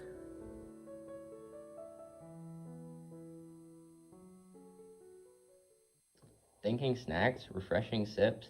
Quinter Pit Stop just north of I-70 in Quinter has this and more. From fuel to your favorite snacks, and not to mention daily lunch specials and fresh pizza, new owners Travis and Kristen Haldeman and their staff welcome you to their store 7 days a week from 6 a.m. to 9 p.m. and until 10 p.m. on Fridays and Saturdays. Stop in or call the Quinter Pit Stop at 785-754-3707. Proud supporters of Bulldog Athletic. Family Market in downtown Quinter is here to provide fuel for Bulldogs of all ages. Come in and check out our variety of fresh produce, the large selection from the meat department, or food from the deli section. Offering weekly specials, Family Market has your family covered. Shop local, where we provide friendly smiles, a warm welcome, and service you can't find elsewhere.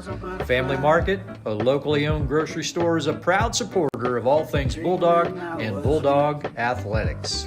Shane Mann is your new local AgriGold agent. For over 80 years, AgriGold has delivered quality corn and soybean seed to growers with unmatched genetic innovation and performance. As a local farmer and producer, Shane knows what it takes to make a farm successful. Mann Farm offers first-hand knowledge of the best product lines for the area, with on-farm trials and direct shipping. For additional information, call Shane at 785-299-0510. Mann Farms, proud supporters of the Bulldogs. Back at the end of halftime, about ready to get started. All tied up 34-34 here in the doghouse.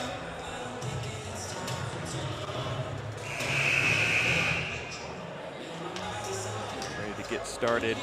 Plainsmen are eager on the court first. Quinter shortly to join. Really, someone's just looking for an edge, trying to take any lead. I haven't been keeping track, but I'm pretty sure that there's only been maybe a 3-point lead at max. It's been a great back and forth game. Cunningham will start this. Brings it up against Johnson. Going the corner to Schmidt. Look for someone else. Eventually finds Cunningham cross court. Johnson guarding heavily. Eventually it gets to 13. Bockwinkel shoots over Quinter, but doesn't make it. Instead, it'll be rebound from Plainsman. Schmidt takes a 3 over Grunbacher, who's right in his grill. He's going to miss that. Havlis will drive this all the way down. Looks like he's going to shoot, but instead he'll give it to Grunbacher. That one's quite a bit off. Cunningham will get the rebound. He'll drive, a nice jump stop. Give it to number 13, Bockwinkel. Shot fake. Quinter doesn't bite. Eventually it goes to Schmidt. Schmidt at the free throw line. Gives it to Bockwinkel, who's able to retain possession even though he falls down. He gets a nice pass and a three for Plainsman to take the early lead in the second half. Down to Havlis. Nice down low. He backs his man up. He's a great shooter, and he does great in the post. Cunningham swings it over. Wide open three from Plainsman. Riedel tries to steal it from number 3, Pfeiffer, who eventually gets it but unable to convert. Riedel drives it down low and it gets stolen, yes, from Plainsman. Schmidt will get it, eventually drive it down low to score 2. That may be just what he needs to get started. He only had 6 points prior. And Quinter Bulldogs head coach John Christ does not like what he's seeing so far, so he'll take a full timeout as Oakley has scored a quick 3 points in the beginning of this third quarter. Thinking snacks, refreshing sips, Quinter Pit Stop just north of I-70 in Quinter has this and more. From fuel to your favorite snacks, and not to mention daily lunch specials and fresh pizza, new owners Travis and Kristen Haldeman and their staff welcome you to their stores 7 days a week from 6 a.m. to 9 p.m. and until 10 p.m. on Fridays and Saturdays. Stop in or call the Quinter Pit Stop at 785-754-3707. Proud supporters of Bulldog Athletic. Plainsman just got out to a quick lead. Only 3 points, so John Christ wanted to call a timeout before it got into something a bit more hard to come back from. So the deficit sits at 3 currently. We're still in the early goings of the second half. Schmidt added 2 points to the board there. Quinter's looking to throw in. The count's already started. They do get there in time. That's happened a couple times as the ref has just set the ball down. Everyone was ready to go, and Quinter wasn't there to throw it in, so they just set the ball down. They start counting.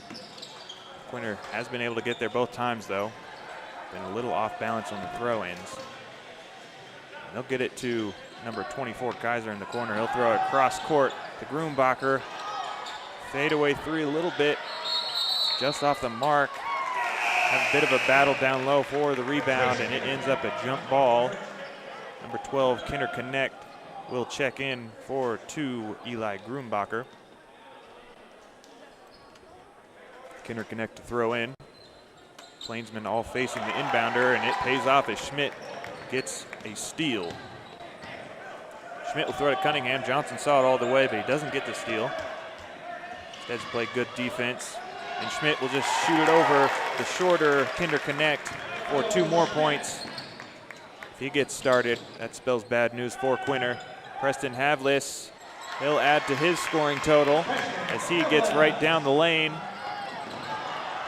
It's been a scoring battle from Schmidt, and now Havlis has joined in. 2 of the better scorers on the court. A nice move from Kaiser as he dribbles around his man, unable to connect. And Johnson just slams into Cunningham, trying to get the ball. May have looked a bit worse than it was, as it was mostly momentum, and he got Cunningham right in his hip, threw him off balance, sent him to the floor. That is a foul on Johnson, so that'll be his second. The first foul of the second half for either side. That goes to Pfeiffer. Reed just misses the steal. Bockwinkel in the corner. Corner three from number 30, Fink. It's off the mark. Schmidt gets the rebound on 1 foot.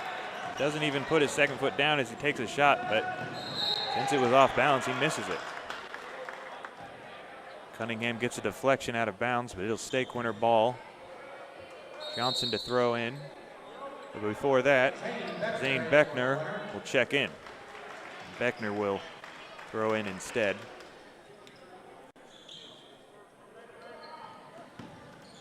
Beckner gives it to Riedel, tosses to Kinderknecht.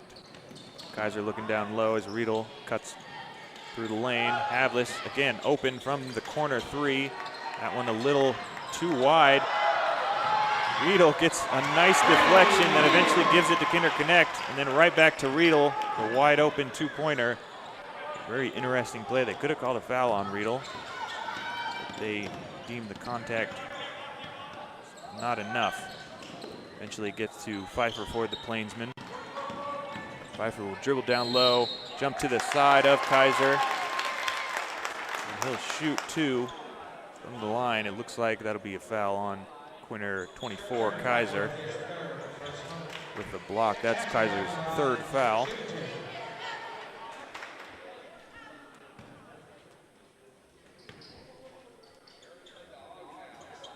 Pfeiffer will shoot that first free throw off balance, so that rims out.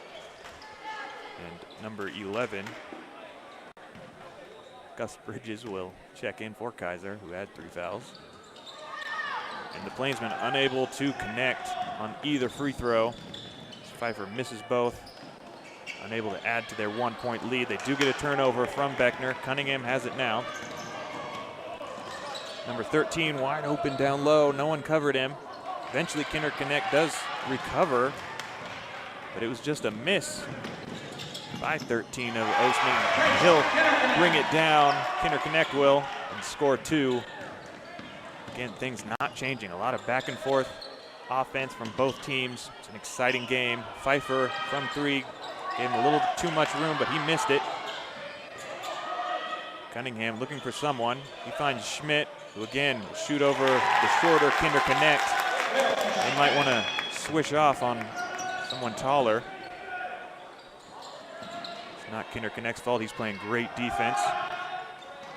Schmidt just has too much room. Havlis, tries to hit that from 3. And that didn't fall. So instead, that'll be out of bounds, and it'll stay Quinter ball, I believe. Quinter currently down 1. Bridges will try to toss to Riedel, but Schmidt reads it all the way and gets a nice steal. That'll be a pass to Fink in the corner. Gets a nice shot fake, dribble into the lane, and a nice 2-pointer to extend the lead to 3. Havlis with the jump stop in the lane. Gets it to Riedel, back to Havlis. Sees Beckner in the corner, shoots that 3. He's made a couple of those. Doesn't make that one, but Riedel gets the rebound twice. Tries to go up, and he'll get called for a charge against Bockwinkel. Bockwinkel playing great defense in there. He gets rewarded with that charge call on Riedel. That's Riedel's second. And again, head coach John Christ will call timeout. This is a 30-second timeout. He doesn't like how this game is currently trending after half. Down 3 points now after it was tied. Still well within reach for both teams. John Christ would like to keep it within reach.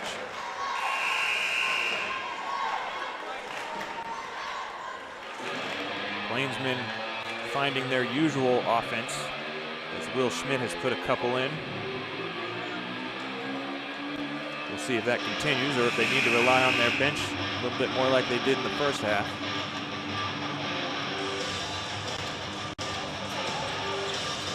Both teams back on the court. Havlis, Bridges, Riedel, Beckner, and Kinderknecht for Quinter. And an errant pass from Cunningham. Riedel grabbed that. Beckner runs out to the three-point line to get the pass, and he's rewarded with a three-pointer. But it's a fast break from the Plainsmen, and they'll get 2 right back. Quinter not getting back on defense after making that great 3 from Beckner. Wide open from Bridges. He'll dribble inside the three-point line, make a jumper. Beckner gets the rebound, And a great shot down low for 2 more points. And we're all tied up again. A great ball game. Beckner tries to step in, but he gets the trip instead on number 3, Pfeiffer. He just missed the ball, and the feet got tangled up. That's unfortunate for Beckner. It is only his 2nd foul, though. All fouls in this quarter, or in this half, have been against Quinter. All 4 of them. Getz will check in. Ball will go into Cunningham. Getz guarding. Cunningham does a spin move around Getz, but misses. So Beckner will get the rebound and hand it off to Riedel. Riedel sees opening in the lane. He'll drive, jump around a couple players. A great move by Riedel. He'll add 2 to the lead. Cunningham tries to toss it up for Bockwinkel. That pass was a bit slow, so Quinter was able to recover, even though the Plainsmen had numbers early on in that possession. Looks like number 30, Fink, will check in for Bockwinkel. As everyone on the Plainsmen will stand up and give give Bockwinkel some high fives. He's done great here tonight, taking some charges, being a great defensive player. Eventually it gets to Beckner's hand, corner 3. He's made several of those. Getz battling down low. That's exactly what he does. Great player. He'll put 2 up at a 4-point lead for the Bulldogs. Cunningham to Pfeiffer. Pfeiffer dribbles around, Kinderconnect, sees an open lane. Getz is in there though. He's able to stop him. Riedel on the other end sees the same thing, gets it to Kinderconnect, who slings a bullet to Havlis. He's able to put 2 down in the paint. Bulldogs are fired up as they take back the lead and now extend it to 6 points, the biggest lead of the night for either side. Head coach Aaron Dardis for the Plainsmen will take a timeout. Bulldogs currently lead 53-47. Family Market in downtown Quinter is here to provide fuel for Bulldogs of all ages. Come in and check out our variety of fresh produce, the large selection from the meat department, or food from the deli section. Offering weekly specials, Family Market has your family covered. Shop local, where we provide friendly smiles, a warm welcome, and service you can't find elsewhere. Family Market, a locally owned grocery store, is a proud supporter of all things Bulldog and Bulldog athletics. Been business as usual for the Quinter Bulldogs as Havlis scoring over 20 here today. He's done that twice. This is the 3rd time in this 5-game win streak. It's been a great part of their offense, stepped up as of late. And the Bulldogs are succeeding because of that. And of course for other reasons, they scoring and different teammates are scoring as well. It's been a great stretch for the Quinter Bulldogs. Cunningham tries to get across half court, eventually does. Beckner's hounding him though. Will eventually get the ball back to Cunningham. Drive down low. A nice pass to the cutting Annis, who was wide open. He'll get 2 more points. Again, they leave Havlis open, but Annis is able to recover. 10 on 10 there. He'll give out to Riedel, the 3-point. He drives back to Havlis. He takes a nice big jump step to Getz. There's a nice hook. It looked great. It just bounced off the sides of the rim, unable to get in. And that will end the 3rd quarter. That came up pretty quick as the Quinter Bulldogs are leading 53-49. We'll be back with the 4th quarter of this very exciting game. Hello, I'm Levi Getz, Western Kansas Regional President for Equity Bank. And I'm Chad Churchwell, commercial lender, Quinter, Kansas. Equity means more. More response, More attention. more expertise. We are proud to support the communities in which we live and serve. And we are proud to support all of the Quinter athletic teams, and we wish you the best of luck. Stop by and see us for all your banking needs. Go Bulldogs! Back in Quinter, Kansas, doghouse, home of the Bulldogs. Quinter is currently enjoying a 4-point lead over the Plainsmen. It's been a great game so far. We'll go ahead and mention some of our sponsors. Help make this possible: Equity Bank, Quinter Pit Stop, Gove County Medical Center, Kansas Land Bank, Family Market, Gove Community Bible Church, GG&T Cattle Company, and Man Farms, helping feed the Quinter Bulldogs and the world. Pfeiffer to throw in for the Plainsmen. Looks for Cunningham. Just gets it in time. Cunningham looks to be stopped by Riedel. Quinter Connect steals it away, but he lands on the out-of-bounds line. So that'll be Oakley ball.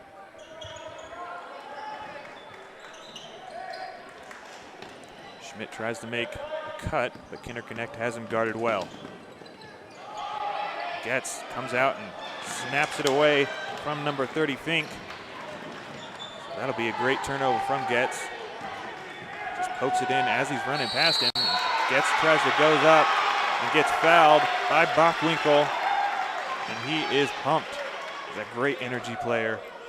Loves to battle down low, loves the contact, he welcomes it. And that'll be 4 fouls for Bockwinkel. He's done a lot tonight. Looks like he'll be checked out. Gets a little bit too much on that one. It'll bounce off the back end.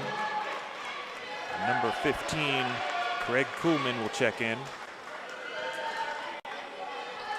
He's done a lot of work. A lot like Getz on the other end.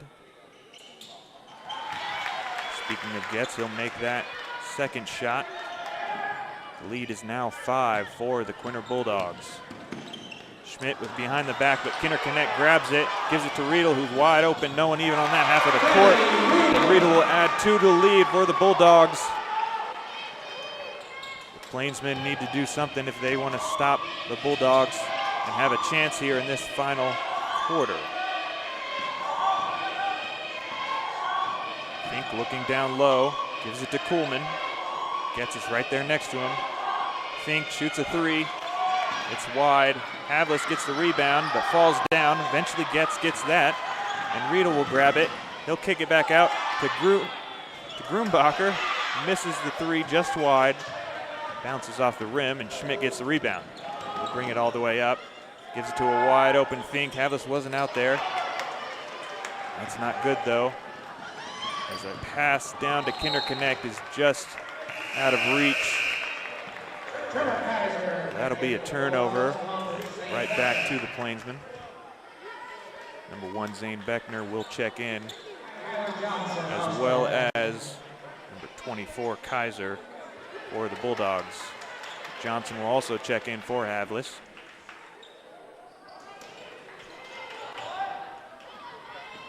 Schmidt tries to get the pass. He cuts right across the court. Pfeiffer just throws it a little bit out in front of him, and it goes out of bounds.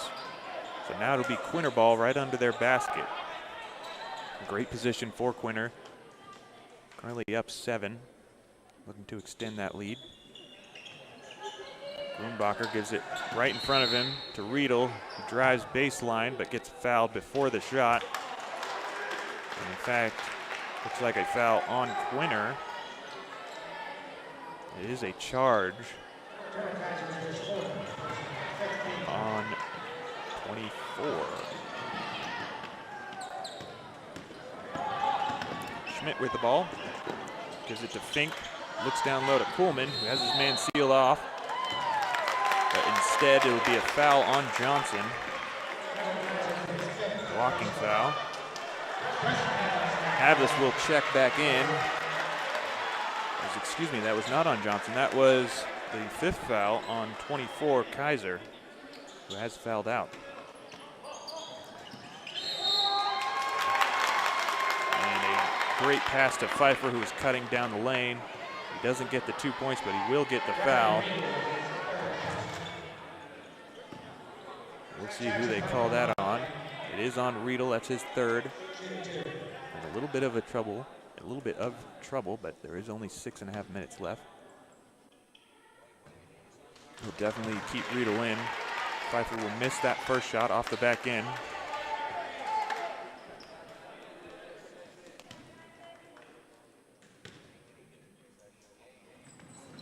Next shot, in and out for Pfeiffer. Riedel will get the rebound. Looks back to make sure Schmidt's not following. Eventually gets it to Johnson in the corner. That comes off the front end, but Beckner gets the rebound. Over to Riedel. Back to Johnson. To Riedel in the corner. Thinks about shooting it, but drives past Pfeiffer. Throws it across half court to Havlis from the corner three, and it isn't good. Now Riedel will shoot down low. Tries to just pop it up over the shorter Kuhlman. He's able to get Kuhlman on the foul. That's Kuhlman's third, team third.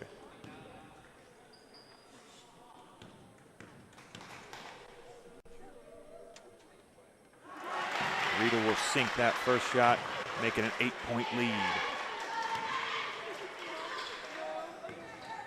Bulldogs have done a great job defensively as Riedel misses that second shot. Bulldogs have held the Plainsmen 249 for the last few minutes as they've extended their lead slowly but surely. Pfeiffer will miss that one. Quinter gets another chance to extend the lead. Johnson over to Grunbacher. Cross court, but it gets stolen by Cunningham, who drives down the lane. Nice layup as he avoids the block from Riedel. Bring the lead back to 6 for the Bulldogs. Riedel over to Beckner, wide open. And he just misses that. It's very close. Grunbacher not able to get the rebound. He fights for it on the floor and just rolls out of bounds. Number 13 for the Plainsmen will check in. That's Bockwinkel. He has 4, so he's going to have to be careful. And Pfeiffer will go ahead and check out in his place.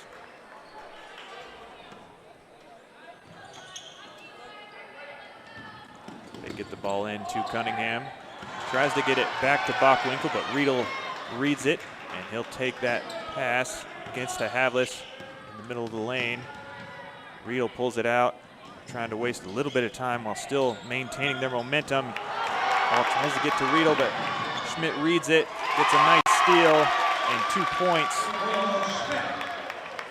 The lead is now 4 for the Bulldogs. It's slowly eking away.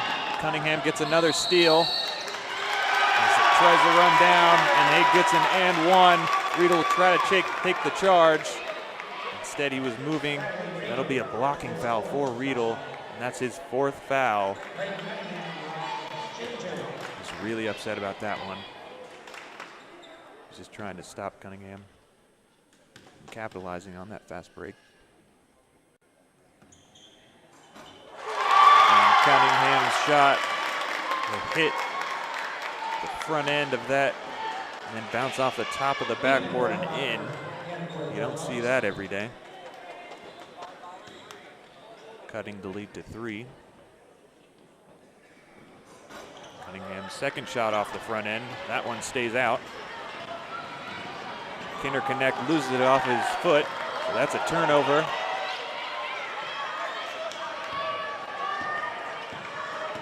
There's 4.5 minutes left. They get it down to Kuhlman. 2 points and a foul, and that's going to be Riedel's 5th.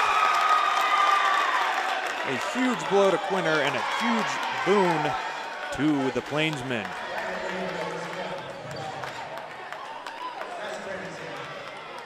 Gus Bridges will check out for the fouled out Riedel. The bucket does count for Kuhlman, so he'll try to get the old-fashioned 3. Ethan Grunbacher is also in the game.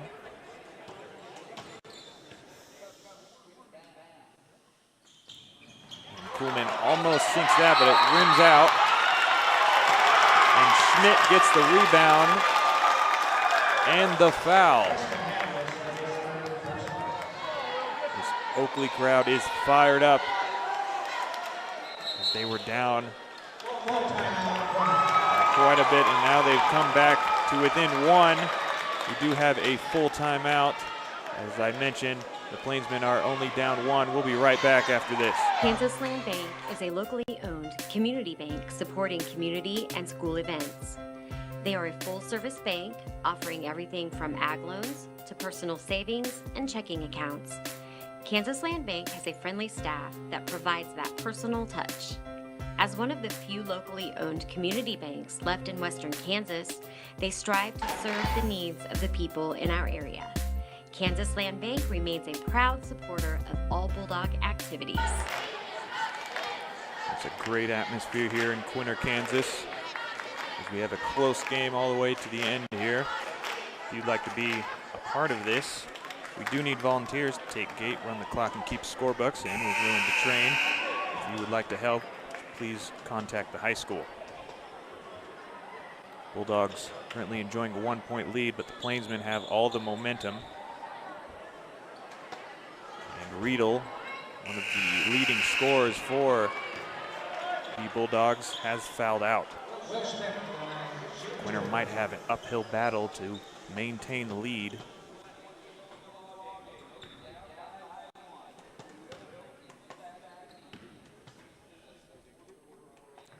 Schmidt will make that to tie the game at 57-57. Quinter really wants this win, as they have a fairly easy schedule to end the season heading into Sub-State. Schmidt will make both to give Oakley the lead for the first time in a while. Cross-court pass to Johnson, to Havlis at the top, over to Kinderconnect. No one was even on that side of the court, but instead of shooting it, he'll pass it. Eventually it gets to Havlis again. He'll shoot the three. That's just a bit strong. Oakley will recover. Fink eventually gets it down to number 34, but it goes back to Fink. A little bit of no man's land there, but Schmidt has it. He'll just shoot over Kinderconnect again, but this time it looks like it might have been deflected. Grunbacher will get it to Havlis. Havlis drives down, runs into number 15, Kuhlman. And Kuhlman will be called for a block. Oakley crowd is in disbelief. They thought it was a clear charge. It's always a tough call. Charge block call is probably the hardest call to make in basketball. Grunbacher will throw in. Bulldogs down one. Havlis gets a nice pass right in the middle of the lane. A foul and one. And Pfeiffer cannot believe it.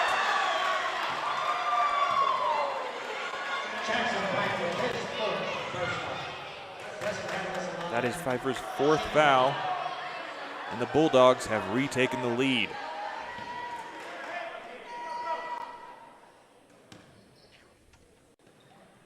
And Havlis will make the old-fashioned three to put the Bulldogs up 2 with 3:37 left in the fourth quarter. Johnson almost gets a piece of that. Pfeiffer sees a wide open lane. Tries to drive down, but there's a foul called off the ball on number 15, Kuhlman. And he'll be subbed out for number 10, Josiah Annis.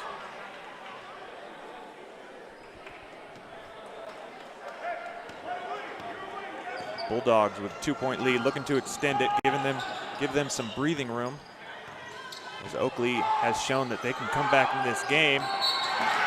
Mishandled by Havlis in the corner, and he'll lose possession. It'll be Oakley ball.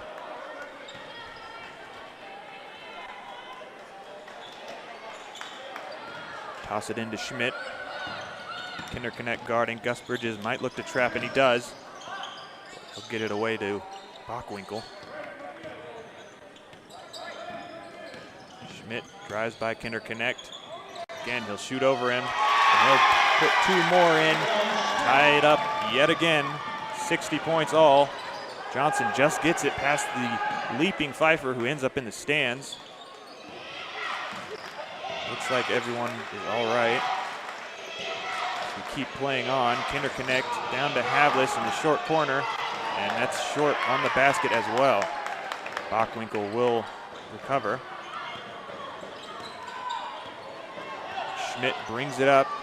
2.5 left, 60 all. Bockwinkel in the lane, out to Schmidt. He looks down low. Excuse me, that was Cunningham looking for Schmidt down low. We have some subs. Eli Grumbacher and Lakin Getz will check in. Trying to take back the lead for the Bulldogs. Oakley trying to do the same for the Plainsmen.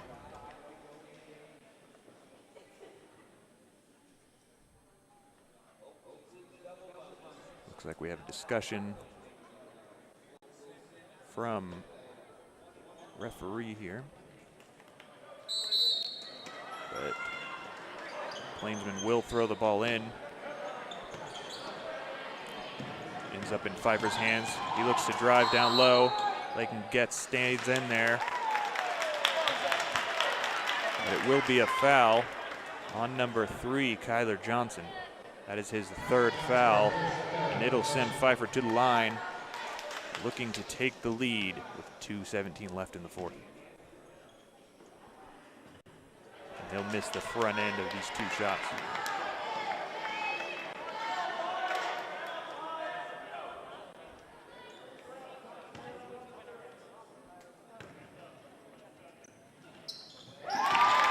They'll make the second one, though, to give them a 1-point lead.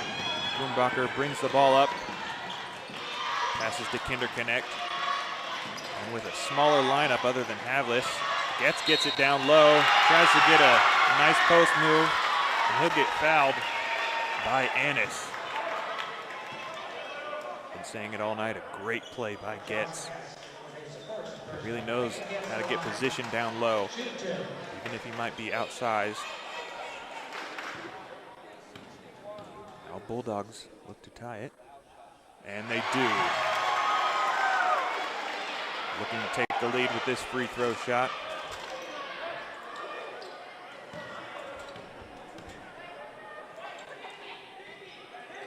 And that's just off, so it'll stay a tie ball game with 2 minutes left in the 4th.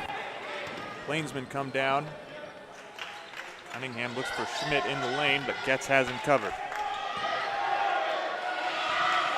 This offense for Plainsmen is spread out pretty wide. Kyler Johnson gets a piece of it, keeps it inbounds. And stand corrected, he just steps foot on the line. So instead, it'll be Oakley ball.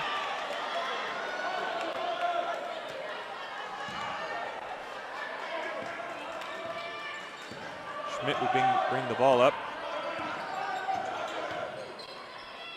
Makes a jump stop and hands it back to Cunningham. Grumbacher trying to get something. Schmidt from well behind the arc knocks down a 3 for the Plainsmen. A 3-point lead. Getz has the ball at the top. Swing it over to Johnson. And then a timeout from Coach John Christ after the Plainsmen hit that 3 to make the score 64-61 with 1 minute 18 left in the 4th. We'll be right back. Solinsky Land and Cattle Inc. of Park, Kansas proudly supports all Bulldog activities and Bulldog athletics. Kelly and Curtis are lifelong residents of Gove County and have farmed for over 30 years. They proudly run their family business. The Solinskys operate a small livestock feed yard while also growing wheat and corn. Keeping up with the best practices, they incorporate no-till farming in the operation to the greatest extent possible. Solinsky Land and Cattle would like to congratulate the Bulldogs on the tremendous accomplishments of this year and wish them the best of luck. Here in Quinter, Kansas, Quinter Bulldogs scored 61. Oakley Plainsmen's 64 points after they hit that 3 on the last possession. Coach John Chris wants to call timeout, make sure everyone knows exactly what we're doing. We're able to potentially tie the game, eventually take the lead. They really want this win here tonight, as it can really help keep the momentum going into sub-state. They're currently sitting on the 3 seed in their sub-state, while Oakley Plainsmen are the 7th seed in their sub-state. Oakley Plainsmen have definitely played higher than they usually do. A wide open shot from Havlis does not fall. The Plainsmen will look to extend their 3-point lead with a minute left in the fourth. Trying to get a trap on Cunningham in the corner, and they do. Quinter Connect will get the deflection, but it is hit out of bounds. His head coach Aaron Dardis will take Cunningham to the side. So, just stay calm. This is a high pressure moment, but that trap can really throw a hink in the works. Less than a minute left, 50 seconds.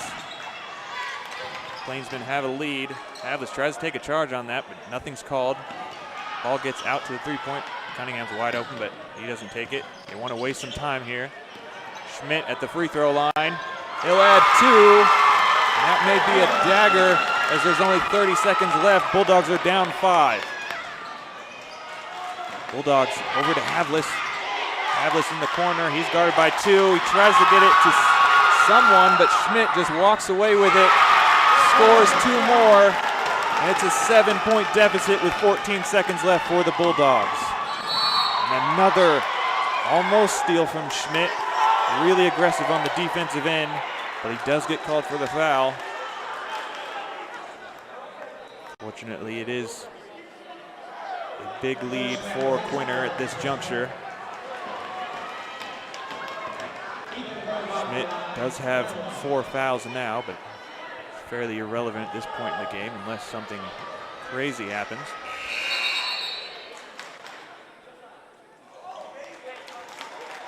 Number 30, Fink will check in for Annis.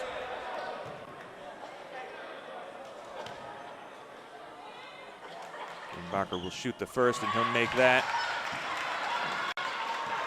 cutting the lead to 6. Really have to play perfect basketball, does Quinter, if they want to catch up. That's just off the front end. It's able to be rebounded by Oakley, and Quinter Connect will get him with the quick foul in order to stop the clock. They'll take the slow walk to the other end of the court, excuse me. Hoping to extend the lead for Oakley and give them more breathing room, and it drains down to extend the lead back to 7. Zane Beckner will check in for Lakin Getz. The entire Oakley side of the bench is standing up. Everyone's excited. There's a 30-second timeout from head coach Aaron Dardis as the Plainsmen have an 8-point lead with 9.9 seconds left in the fourth quarter. It's been a great atmosphere here tonight in Quinter. A lot of back and forth from both teams. Quinter had an 8-point lead early in the fourth, but the Plainsmen stormed back and now have an 8-point lead of their own. Quinter are going to have to come up with something incredible if they want to continue this 5-game win streak, while the Plainsmen will look to hold them off to break this 4-loss streak.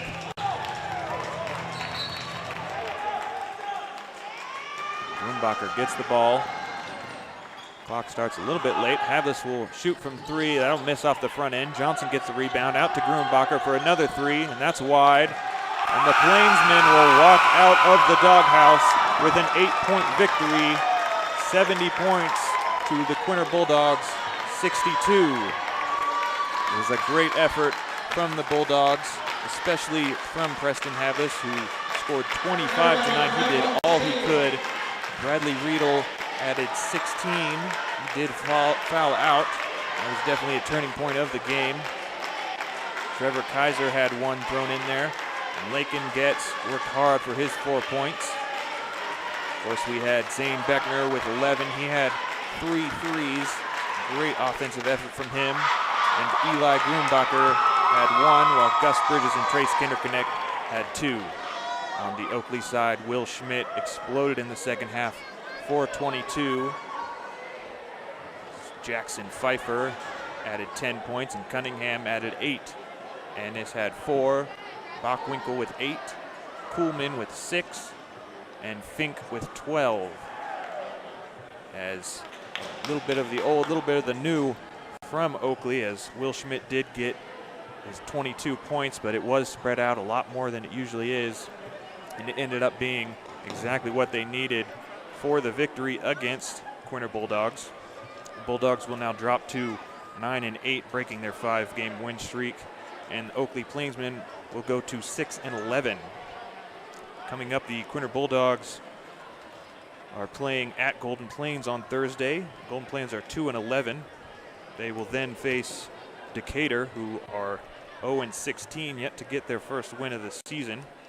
And then on the 22nd of February, the Quinter Bulldogs, are back here for their home and season finale versus Trego. We will broadcast that. Trego is 13-3, so that'll be a tough ball game.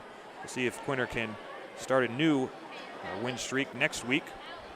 It was a great game, even though Quinter was not able to pull out the victory. There's a lot of back and forth, a lot of great offense, and a lot of great defense, too, from both teams, as the Oakley Plainsmen take the win from the Quinter Bulldogs.